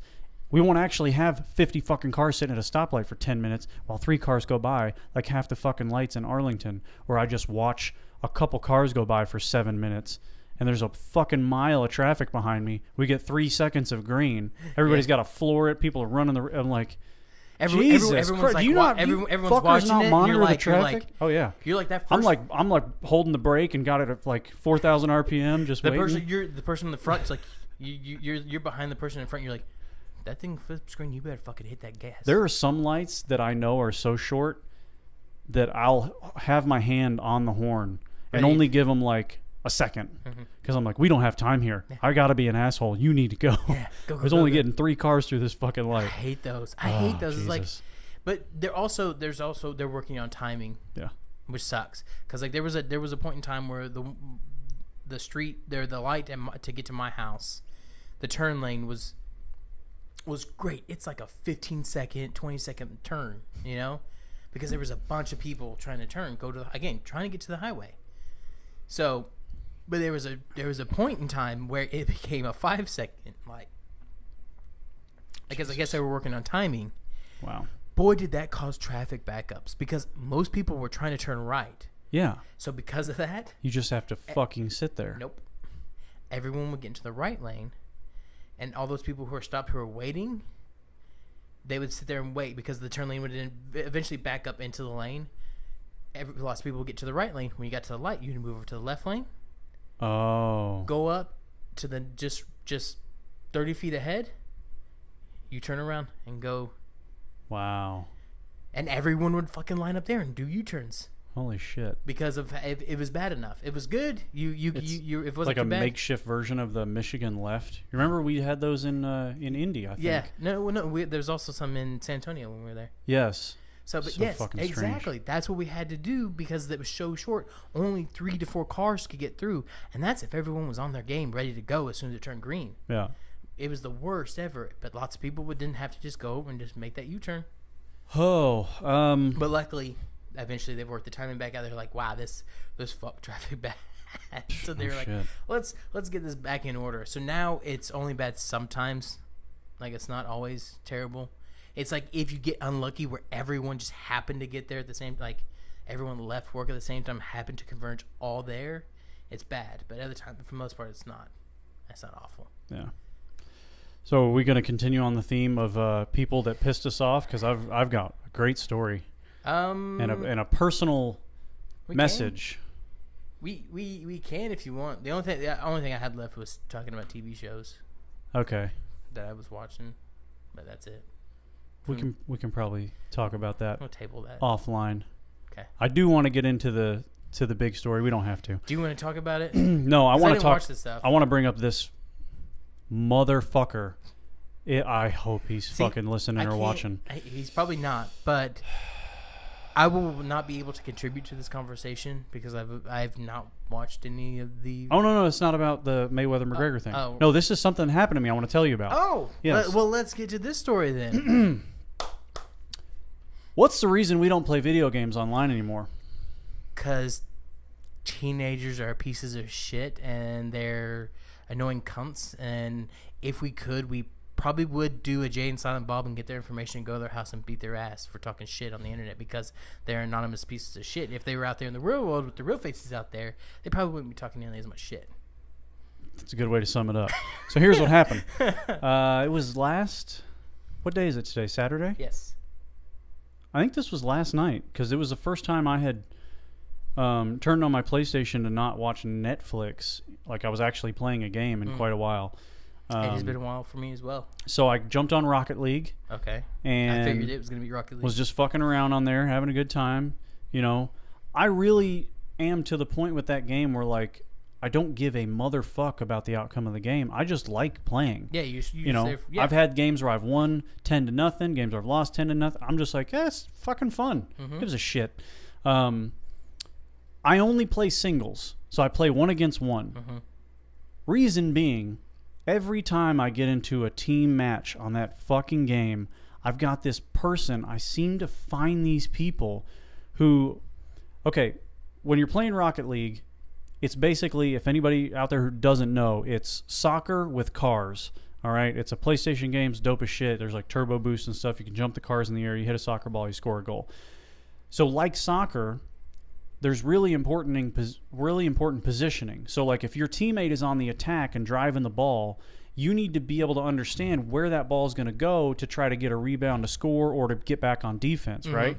I constantly run into these fucking people who like they just chase the fucking ball.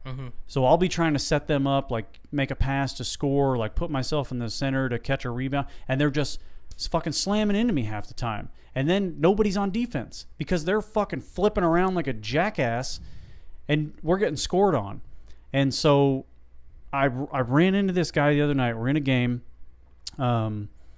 They scored first on a mistake. Like we had some kind of miscommunication where I was going back toward the goal. I thought he was going to hit the ball and push it out, and I was going to take off and try to score. So I was heading back, and then I turned around. Well, he did the same thing. So nobody was on defense, and they scored. Okay, that happens. 1-0. We get the ball out. We start shooting it down the field. He knocks it over a guy, and I see another teammate, the other team, coming from the corner to block it. So I hit the boost.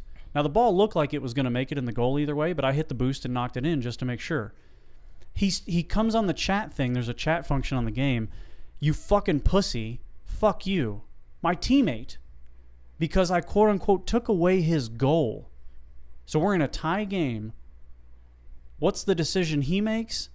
Now he plays for the other team for the rest of the game. It's 3-on-1. He's purposely hitting the ball toward my goal, scoring goals for them, knocking me off my path so I can't play defense. This is his fucking strategy. After one little miscommunication and then me ensuring we score a goal, quote-unquote taking it away from him. Did you have a headset on? No, I don't, because I'm laying in bed next to my wife. I'm not going to get on my headset. So because my thought would be, if I had my headset on, I'd be like, dude, I didn't take your goal. it looked like he was trying to block it, so I wanted to make sure we scored because we were on a team. But you can't reason with those people. So then he starts chatting with the other guys, and they're like, LOL, fuck this guy, pussy motherfucker, whatever. Talking about you? Yes. And I'm still just playing. I played the whole game. It's a 5-minute game. This is like 30 seconds in. So I could have easily forfeited and saved everybody's time. I was like, fuck this. I'm playing against all three of y'all. Mm-hmm. And I got my ass beat. It was like 7-2. But I did score on them. You scored another goal? So I was just like, you fucking... By the end of the game, I was like, you immature, pussy-ass bitch. So I'm just letting you know right now, if you're listening or watching this... And you go by the PlayStation Network name, Edgar GZ92. And I'm hoping the 92 means you were born in 92 because that means you're fucking fighting age. Hit me up on a PM on PlayStation Network. I'll fucking send you my address and we can handle the shit. This is ridiculous. Like, how fucking immature can you be, as I threatened to beat his ass on a podcast? Exactly. But seriously, like, what the fuck is wrong with these people, man? That's why I told you. Just play the fucking game. So I just went back to singles after that, and I was like, no big deal. I'm just going to keep on the single shit. That is why I do not play these games anymore, because people are fucking immature assholes and pieces of shit. Because of anonymity. Yeah, exactly. They don't, because no one knows who they are. Pussies. They don't do anything. They can talk shit, and they can just be dicks. Ridiculous, man. Yeah. Yeah. And the real frustrating thing was we were better than they were. I was like, we could have won this game. Because he was good. Uh-huh. Oh, you cocksucker, Edgar. That's the problem. People are pieces of shit. Well, it goes back to my whole thing. People are pieces of shit. I did report him. I don't even know if that does anything on that game. If they get enough reports, they may get banned or maybe get just, suspended temporarily. I would like that. I'd like to find out if that were the case. I'd like it if they sent me a message. Saying, your report worked. Like a video of him getting punched in the dick. Like, hey, we took care of it for you. I mean, come on. How shitty are people? People get swatted. Like, that's shitty. Where a SWAT team comes into your house and arrests you because they think you have hostages in your place. How does that happen?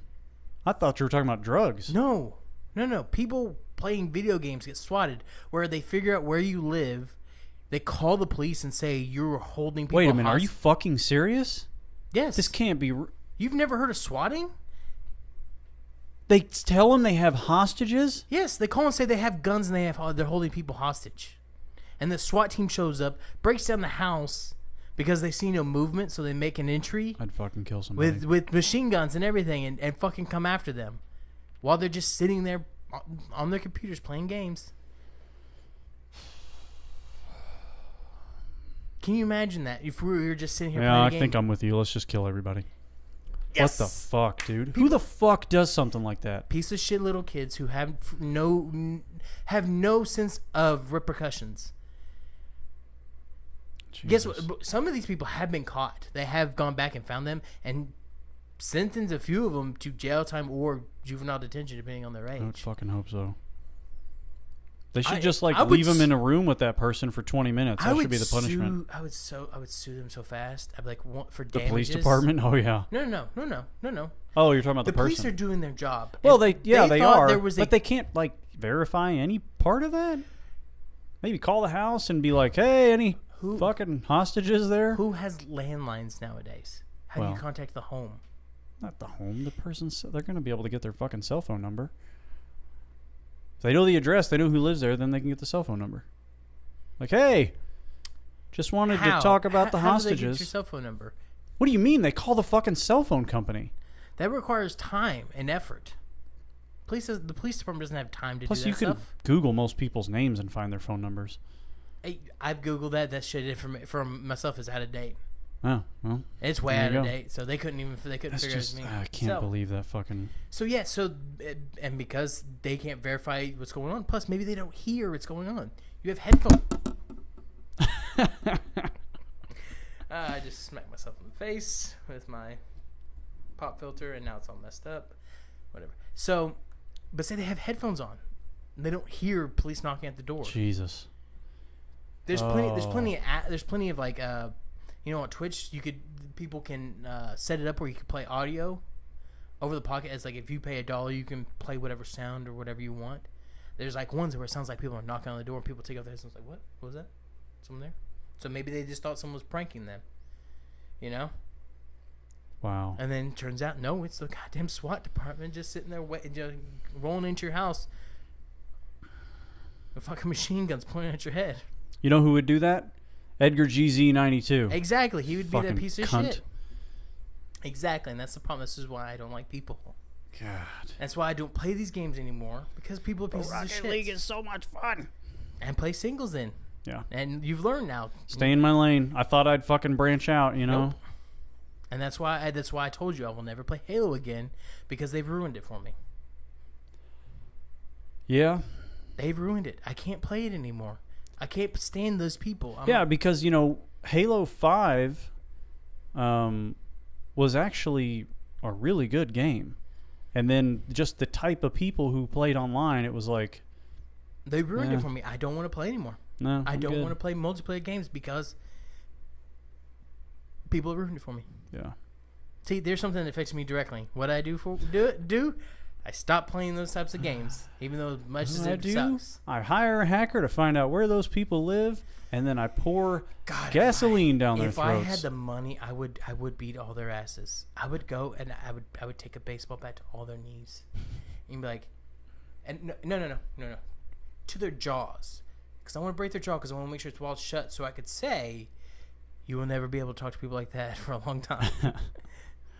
Just the people, I can't believe it. Like, I've never understood that. Like, I've gotten mad at people for fucking up. I'm like, God damn, what the fuck are you doing? But I've never, like, I've been like, go this way. What are you doing now? You're fucking with me. Oh, the number of Halo games I was in where that same thing happened, where, like, I accidentally killed a teammate, and then all they did was fuck with me the rest of the game, and I'm like, I'm literally on the headset going, hey, man, that was an accident. I'm sorry.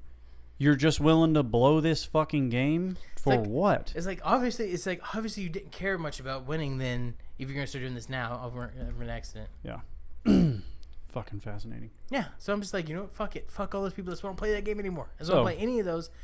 Fuck them. Fuck people. That's why I just stay at home. So Edgar, and if you want some, holler at me. Yeah, I will oblige with an ass whooping. But that's the thing. See, that's why I don't like people. That's why I don't do that stuff. It just. Why do I want to be mad? I want to be happy. Playing those games just makes me mad. Come on, get happy. Exactly. That's what I want to do. That's why I've learned. See, the people who continue to do it and continue to play those games, even with all the harassment and stuff, those are the people who are fucking like those people. You're stupid. You're insane. That is the definition of insane. Doing the same thing over and over again, expecting a different outcome. Yeah. So I went, I'm going to keep playing this game. Oh, people shit. People shit. You know what? I'm going to stop this now. Because I'm tired of this. I'm not going to be insane anymore. Yeah, same reason I stopped playing GTA 5 online about 8 minutes after I got on there. Exactly. I was like, fuck this place. I did have fun that one time we trolled. Whenever somehow I glitched out and became immortal. Oh, yes. That was fun. Because people tried to, like, fuck with us. And I was like, you can't kill me. I don't know what happened. I just glitched out. And now I'm immortal. Yeah. That was fun. Uh-huh. But that was people messing with us. So then I just started, like, I was like, you want to come after me? Fine. You can't kill me. So I'm going to keep following you. And I'm going to kill you. You're like, there you go. Dick, you shouldn't have messed with me. Because now they probably reported me. I was like, they can come and check my system. I didn't cheat. Their system glitched out, and I just had some fun with it. Yeah. Fucking hackers, you hack. It's like, no, they probably just had shitty internet, or you had some latency issues. Yes, the term hacker. I think we gave way too many people far too much credit. Yeah. As far as what their actual abilities were. No, it's probably shitty internet on either side, and latency between servers. Yeah, lag be a motherfucker. To you, it made it look like they just jumped from one side to the other, because they did, because the server didn't get the information yet in time. But on their side, their data packet made it to them. There's this little guy. He's got to get in the machine, and he's got to take this picture, and he's got to sprint over to the other side and give that side the picture, and then he's got to take back another picture and run back. Hey, that's how you need to visualize it. He had to stop and tie his shoe one time, so that's why you didn't get yours till a little bit later. That's why that sticky blew up like 8 seconds after you threw it. Yeah. Yeah. So, well, yeah. Shall we get into the big dance? Let's go. Let's talk about it. Even though I can't contribute because I didn't watch any of this shit. Yes. I've watched like snippets of things, but everything has been like 1 or 2 hours, and I'm like, I'm not gonna sit and listen to this for 2 hours. No, they're short. No. They have full coverage of the conferences. I know, but the highlights that are on YouTube are just what you need. I haven't seen I've only seen like one highlight. The rest of it, yeah. every time I've seen it, it's been the full. So setup. The UFC on Fox YouTube page has just like the part you need. It's usually 20-30 minutes. Mm-hmm. What we're talking about Well, still, it's is too the much for me to fucking watch on YouTube. McGregor Mayweather, and let's get the names right. Mm-hmm. McGregor Mayweather. See which name I'm saying first? The McGregor Mayweather Press Conference World Tour. Why would I say his name first? Well, Because he's gonna win. because he is fucking embarrassing Floyd Mayweather. And Floyd is embarrassing himself in these press conferences. It is horrific to watch. Really? After Conor gets off the mic. Really? And infuriating, actually. So basically the premise is the first one was a total fucking shit show. It was Toronto, I believe. Yeah. See, I mean, I saw some highlights. From total fucking disaster. Everything about it was shit. The Dress your sound. fucking age. Yeah. Bring your school bag. Brought Can't your even school fucking bag, you read. Can't even fucking read. Fuck the Mayweathers. Yeah. 1, 2, 3. Yeah, he's fucking okay. So about a year ago, I was at this point where like I wasn't a real big Conor McGregor fan. You didn't like. I genuinely didn't him. really like him Because I told you I love him because he is honest, and he can back up his shit. Yes. So I've spent a little time actually like learning a little more about his history. You know, like I've watched some of his old first fights and like sort of understood his background a little better, how he came up, and I have a great appreciation for the fact that this motherfucker works unbelievably hard. Like he is motivated. Mm-hmm. It's ridiculous. He said in the press conference yesterday, was the final one. He was like 4 years ago, I was fighting in some HM3 arena or something like that in front of 500 people. And on August 26th, I'm going to quadruple my net worth, basically 4 years later at the age of 29. And it's just like, he's honest, he's upfront, but his fucking trash talking game, I don't know what the fuck people were talking about saying that Floyd Mayweather knows how to trash talk. He's a fucking embarrassment. Conor's trash talking game is unlike anything anyone's ever heard. Because it's not just calling people stupid, like, oh, you're dumb, I'm gonna whip your ass, pussy. Like, his is legit. Like, he's coming after you for your shit. His quips are so fast. Like, the first press conference, fucking tiny-ass Floyd, which that's another thing I'm going to get to, his size. He pulls out a check. He's like, this is his only thing he has to talk about. What, He's his like, money? You want me to fuck with a $3 million fighter? Okay, here's two things, Floyd. First of all, everybody fucking knows you've made a ton of money in boxing, right? And that you've made a lot more than Conor. Here's a big problem, though. What's the message you're sending to the audience about the fact that $3 million isn't a lot of money to you? Yeah, you're saying you're a spoiled piece of shit. Yeah. You're alienating fucking everybody who you want to be a fan of yours. Yeah. Conor's message has always been like, I'm so grateful, I'm humble. Yeah, I'm going to get that money. I'm gonna get paid, but look at me work. Yes. I don't see anything about. But every time he says he's grateful for it, and he's grateful for the fans, he's honored for the opportunity, all those things. So he stands up there. Floyd goes, something about a 9-figure fighter, $100 million, still ain't even cashed a shit. And he pulls out a check, and apparently it's a check for $100 million is the implication. Mm-hmm. And immediately Conor goes, send it to the tax man. Because he owes all the fucking tax. I mean, without missing a fucking beat. Dude, he's just always on, man. Like, making fun of his fucking clothes and his necklaces and his fucking pussy-ass entourage, all these big-ass fucking meatheads. What are you going to do to a bunch of MMA fighters? Like, you're going to get every single bone in your body broken. You big, slow jackass. So it's knocked out. Every one of these press conferences is 10 or 15 minutes of Conor coming out, thanking the fans, thanking the city, talking about the opportunity, then saying he's going to whoop Floyd's ass, talking about he's too small, and this is half a fight because it's just a boxing match and all this shit. And then Floyd literally every fucking time, I guess he's got a saying that's like hard work is easy work. And he literally just stands at the mic and goes, hard work, hard work, hard work, to 20,000 people who are booing him, by the way. Like, he doesn't have any fans at these fucking press conferences. The one they did most recently was in London, down the street basically from Ireland. I was like, hey man, you may as well not even fucking show up. Like, just mail it in. Don't make the trip across the pond. Just fucking stay home. But he starts with that, and then he walks around the fucking ring or wherever they are on a stage going, yeah, yeah. And then he says, hard work. And he's like, point to the easy work. And, wants people to point him. That's his whole spiel. And then he talks about money, about, a $3 million fighter, which Conor's making $100 million on this fight. I don't know if you're confused about the money you guys fucking agreed to pay him, but that's how much he's going to get. And then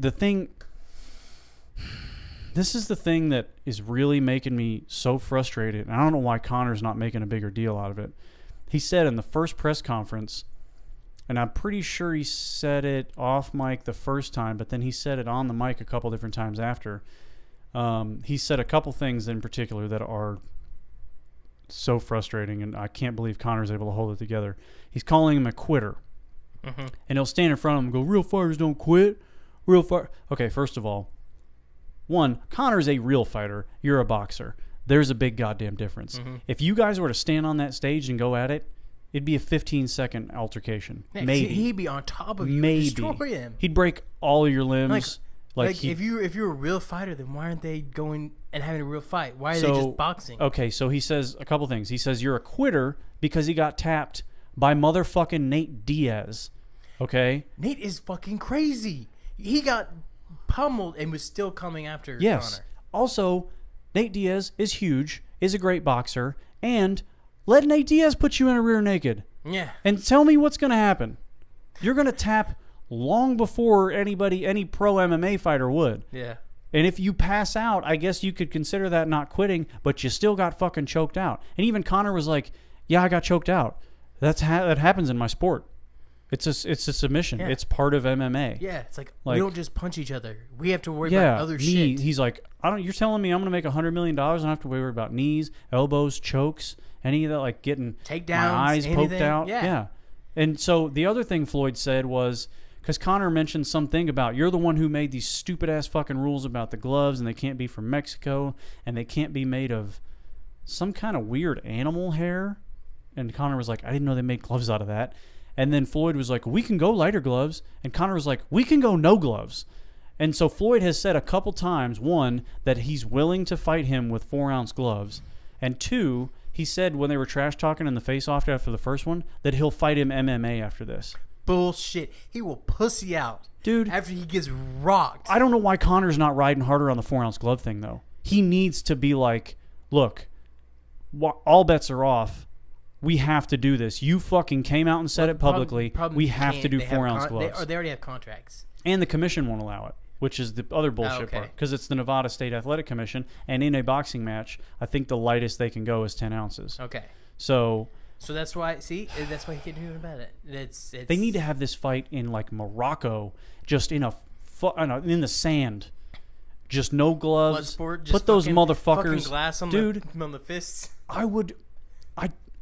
I get that Floyd is this amazing boxer, and I agree that he is. He's right? a good boxer, yes, but he's a piece of shit. You can't. It's not fair. Like, I get that you want to trash talk and say you're going to beat the guy in a boxing match. That's fine. But you cannot sit there and say that, A, what he does is not way more goddamn difficult, scary, intense, and fucking challenging than what you do. And that, B, you could even sniff his fucking jock in the cage. Oh, he'll sniff his jock because he'll put him fucking down on the ground. That's true. And shove his nuts right in his fucking mouth. No, dude, I mean, I'm looking at him. And then if you go back and watch the face-offs, except for the third one when Floyd was wearing like 4-inch lifts in his shoes, I was talking about this before when this whole thing was developing and everything. The size difference between these two guys is astounding. Mm-hmm.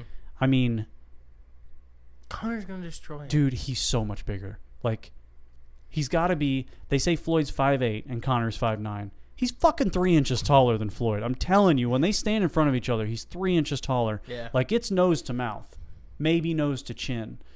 And he's just, like, the third press conference, he was just shirtless with this fucking baller-ass fur coat. I saw that, yeah. Did you see how goddamn huge he looked?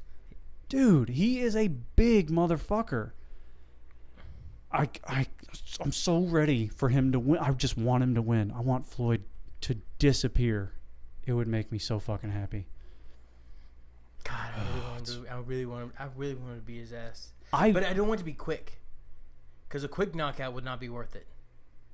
Well, that's his best chance, though. No. Because then Mayweather will talk so much shit like, oh, like it was a lucky hit. I want him to get worked. That's what I want to see. That'd be tough. Because watching, just like, if it was in the first 15 seconds, Conor gets with a good shot and puts him down, Mayweather be like, oh, he got a lucky shot. He got me. Like, it was it. Like, I'll whoop his ass next time. He got a lucky shot. Like, no. But if he went multiple rounds just getting worked on before getting taken down, and then he'd be like, are you going to talk shit now? Because I really can't picture him taking too many punches from that motherfucker. If he... One of those left hands, and it's lights out. Mm-hmm. I mean, and we're talking about he's done that to some of the toughest chins in the sport, where he has just flattened people. Yeah. Like Eddie Alvarez, you saw it in Eddie Alvarez's face the first time he knocked him down in that fight, where he looked up and was like, oh, shit.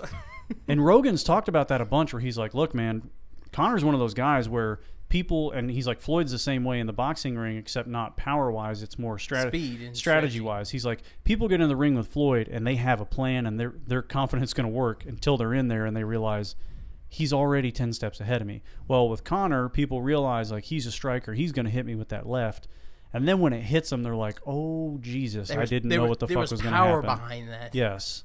Real, like, venomous fucking power. Nice little strike. So, I just... I just can't imagine. I keep playing through it in my head. Like, I was watching the Aldo fight, all 13 seconds of it. I was just watching it over and over again, and watching how calm Conor is when he's in the ring, or in the octagon, I guess in this case. But he fucking dropped Jose Aldo backing up, and while he was getting punched, I flatlined him.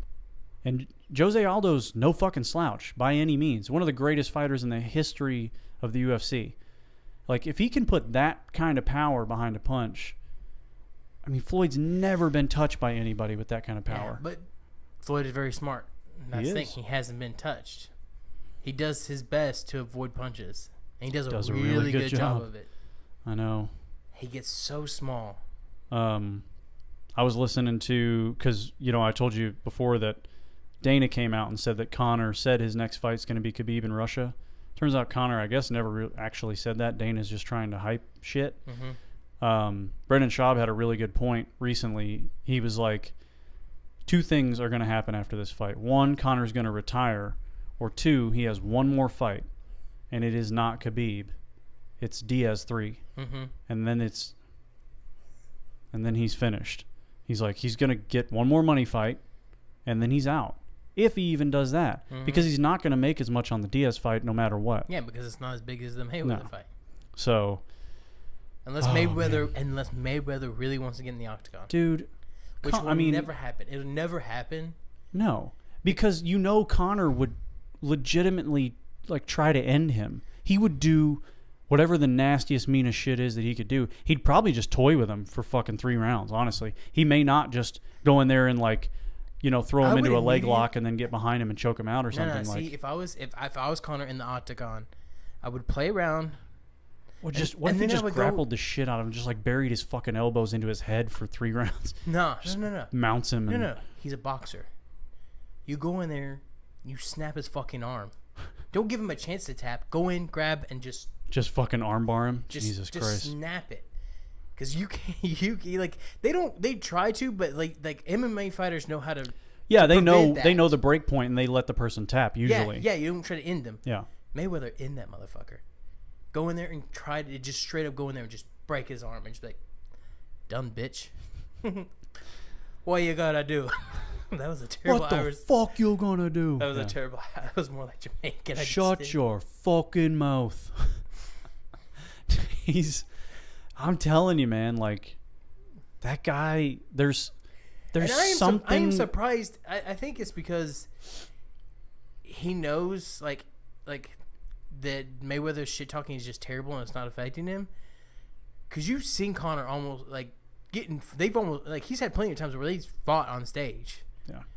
That shit with the Irish flag. I don't know how Conor didn't beat his fucking ass. I say again, I'm not watching all of it, so I was a little surprised at the way Conor ended that. What happened? So there was some guy in the crowd in Toronto, or was it New York? One of the two. Mm-hmm. Can't remember. Who had the Irish flag, and Floyd like leaned down to the guy and was like, "I'm gonna give it to him." And the dummy in the crowd throws it up to Floyd, and Floyd puts it on, like wraps it around his back. And that's when Conor grabbed the backpack and pulled out the money and was like, "That's it. There's like $5,000 in here." But I was like, I thought that was going to be the point where he'd have just straight up tackled him and started beating his ass.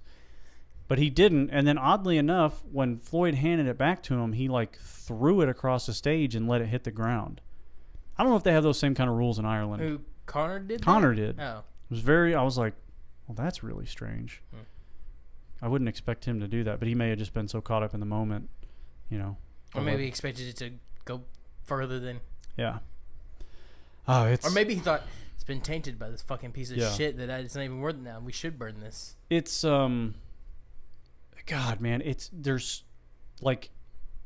so bad. Floyd is so fucking dumb. The stuff you were listening to before we started recording, I was like, what is he saying? Basically nothing. Oh, and then his other ploy is he'll go up to Dana and like ass kiss the shit out of him, and he's like, "Dana, we don't have to wear suits because we're the fucking bosses. We're the ones with the real money, so we don't have to wear suits. We wear whatever the fuck we want." And that's when Conor came out with the shirtless deal, because he's like, "I wear whatever the fuck I want. I like wearing suits, man. I look good." I was like, I look Did like you a see goddamn baller. the fucking suit at the first press conference? The pinstripes? Yeah.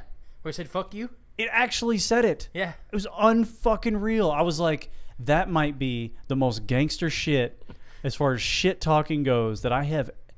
How much did that fucking suit cost? I don't know. He don't give a shit. But that was perfect. Oh my God, that was so fucking dope. That was hilarious, man. Yeah, so I'm very excited. So the two fights coming up big time. UFC 214 on July 29th, amazing card. And then this, I really think this thing's going to push Super Bowl numbers at this point. I mean, the hype is just outrageous. Yeah. Yeah. The whole world is going to watch. We're watching it. How fucking insane is that? The world is going to watch a fight. I mean, the last time they did that was like... Everyone wants to watch Mayweather Ali Foreman? Everyone wants to watch Mayweather get his ass beat because he's been nothing but a piece of shit. Yeah. The things he said, the way he presents himself is nothing but like an entitled piece of shit. Like, look at all the money I made boxing. Like, look at me. I just dropped millions. I don't care. Look at it. I'm like, you look just fucking stupid. You don't look baller. He even said that when he was talking shit. Conor's behind him and he's saying something, and Conor looks at him and goes, "I'm right here." And he goes, "You can get it right now." And he kept saying that. And then he looks at the audience. He goes, "Nah, we're going to save that for the payday." And I'm like, dude, here you go again, shitting on these people. Yeah, people. Like, I'm going to pay $100 and you're going to, I mean, I get that we know we're paying that money and they're going to make this money, but like, you don't have to fucking call it out and basically tell us that the only reason you're doing it is for the money. Yeah. I mean, I know that Conor is doing this to get paid, but he actually wants to win this fight. Yeah, he wants to fight. He wants to prove that he's the greatest combat sports athlete of all time. Like, now, somebody asked him in one of the follow-up press conferences, like an actual closed kind of conversation, if he thought he could beat anybody in boxing, you know, within relative weight classes, and he said yes, and I was like, oh, you're dead wrong. Triple G and Vasily Lomachenko would both fucking murder you. Like, it would be disgusting. But Triple G has so much fucking power and speed and smarts. Oh my God! But none of them would hang in the MMA ring. Well, no, of course not. Yeah. And those are guys that Floyd refuses to fight too. Like he would never take a fight with Lomachenko. It would be a fucking he'd beat the living shit out of him. Plus, no one's gonna care. He's not gonna get. Yeah, it's not the same as Mayweather. 13 people know who Vasily Lomachenko is. I have no clue who I've just recently learned who he is. Yeah, and he's probably the most skilled boxer I've ever seen. And I've never heard of him. Man, dude, he's something else. But that's he's something else. The money's gonna be with Mayweather. Yeah, I know. Get paid. God, people love a villain. Yeah, fuck it, let him get paid. Yeah, I mean, there's nothing wrong with it. I don't hate him because he's getting paid. I love Conor. He's the greatest, and he backs it up. Because he doesn't like Mayweather. Just seems like a piece of shit. He seems like just a shit talker. Just makes money. Just like maybe better yourself. Like, yeah, become better. Give back some of that money. Yeah, like, yeah. Maybe not just lay around with it. Maybe do some good work with it. Oh yeah, and then or maybe you know what? Get an education. You know what would be a great story is if he went back and got a GED or something, or you know, or at least got to a 5th grade reading level. Learn how to read. Because guess what? Like people will go, "Wow, if you can read one page out of Harry Potter book, nigga, I'll donate $750,000 to the charity of your choice." Fuck the bucket ice, man. Oh god. No, that was dude. Okay, so Conor has been saying this shit. I keep going back to the goddamn school book thing. That cracks me up every time. Yeah, Conor's been saying like that he's gonna take over boxing, and he's like, I am boxing, and and that's funny. Then fucking Floyd at the most recent one, he's standing there in London with just all of Conor's fans. I mean, there might have been 3 Floyd Mayweather fans. They were probably on the fucking stage. And he goes, I run Ireland. I fucking run Ireland. And I was like, what is that even supposed to mean, sir? Have you ever been there? Like, and plus, what an illogical fucking thing to say with Conor McGregor on the stage in the UK. Yeah, who is from Ireland. I was like, can you pay somebody to ghostwrite you some shit, man? For 50 G's, you could probably get any comic you wanted. That would be like Conor going to Detroit and saying, I'm Detroit. Yeah. It's like him going to Harlem and be like, I'll run this bitch. You're like, what? Yeah. Like, what? No? No, white boy, get the fuck out of here. What are you talking about, white boy? Get out of here. Pretty sure you don't. Yeah. You about to meet some real G's here in a minute. Yeah. We don't need to get close to tag you. We roll by real quick. Oh, god damn. Yeah, so it's a bit of a shit show. I can't wait. I really want him to just get beat. Please, Lord. Grant this wish. Let Conor knock the fuck out of Mayweather. Yes, it will be nice. Amen. I'm gonna be drunk that night. For sure. Gonna have to be. It's gonna be so fun. Yes. Gonna love it. We'll have to I think we'll have to, you know what we need to figure out by then is just a YouTube live stream of just like us hanging out watching that fight. Okay. We can do that. Yeah. I think that's definitely feasible. We could just start streaming from YouTube while we're watching. Yeah. All right, that's the plan. We'd need to be careful. We had to look into broadcasting stuff. Well, we're not going to show any of the fight, though. I know, but I don't know if audio counts too. Because if they hear it, they could still, because it's the audio version. Well, yeah, that's a good question. When Rogan does Fight Companions, I feel like you can hear a little bit of audio, but not like full commentary and stuff. Well, Rogan's in a different position too because he's affiliated with YouTube, sports fighting. Sports. Oh fighting. well, yeah. So he probably has some rights, or he can go, hey Dana, can I get that footage? Yeah, that's a good point. Give me that footage. I promote your shit all the time. Come on, give me that footage. I don't know when Joe Rogan started talking like that. That's how Joe Rogan talks when he wants that stuff. Definitely from Massachusetts. Hey, give me that stuff, man. Oh, Donnie, you gonna give me that footage? I was gonna share it with the Wonder What Nick podcast.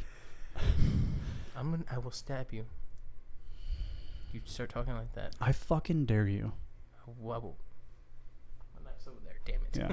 I was like, I was about to pull my. Oh no, there it is. It's right here. Okay. I mean, if you want to open that can of worms. What is? There's a set of golf clubs over there that once I get you on the ground, I can just try out. Can you get over there, Tom? Yeah, of course. Can we do this? Yeah. We're gonna fight right on the camera. No. All right. Well, I'm sweating my fucking dick off out of here. Fuck in your place right now. Yeah. So that'll do it for number 20. 20. So at the same time, podcast and we can drink. Fuck yeah. Maybe we should drink into the next one. Oh, that's 21. A good idea for 21. Yeah. Perfect. So the same time this goes up on YouTube, number 19 is going to go up on YouTube. I've been delayed in getting out that motherfucker. It's lazy fuck. I'm lazy. It's just mostly that I don't do anything. Yeah, he does nothing for all this day. Podcast. I do all the work. So yeah, that's definitely my fault. And anybody who wants to write in and complain, direct it to me, the guy with the RVCA on my shirt here. Oh wait, you're wearing one too. Yeah, RVCA. There you go. Well, fuck. Now I don't know who to blame.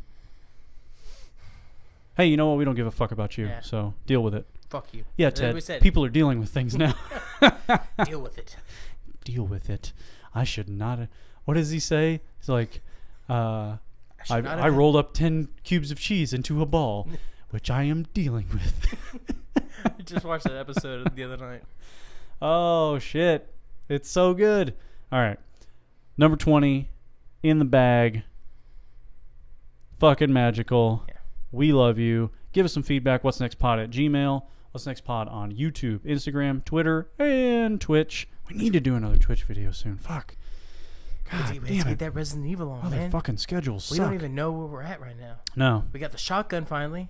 Yeah. After it took us like the whole goddamn night to figure out what the fuck we were doing, until that one guy luckily came into our chat was like, go back and get the shotgun. Yeah. And we're like, oh. Yeah, feel free to watch us on Twitch and just fucking coach us through the game, because we're not ashamed to just get through it. Yeah, we're not doing good at Resident Evil. We'd have more fun at a different game. I don't like the game.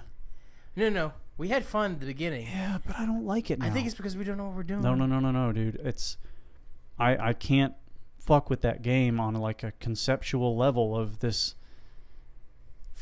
constant having to deal with. Okay, so like that guy, when we kept looking for the shotgun and we would go into that big room where like the deer head were, and he would basically respawn every time. And even if you killed him, which took forever, if you walked out the door and came back, the same thing happened. And I was like, this is fucking bullshit. So it makes you follow the pattern of the game, which you have to figure out. I think we were missing some stuff there.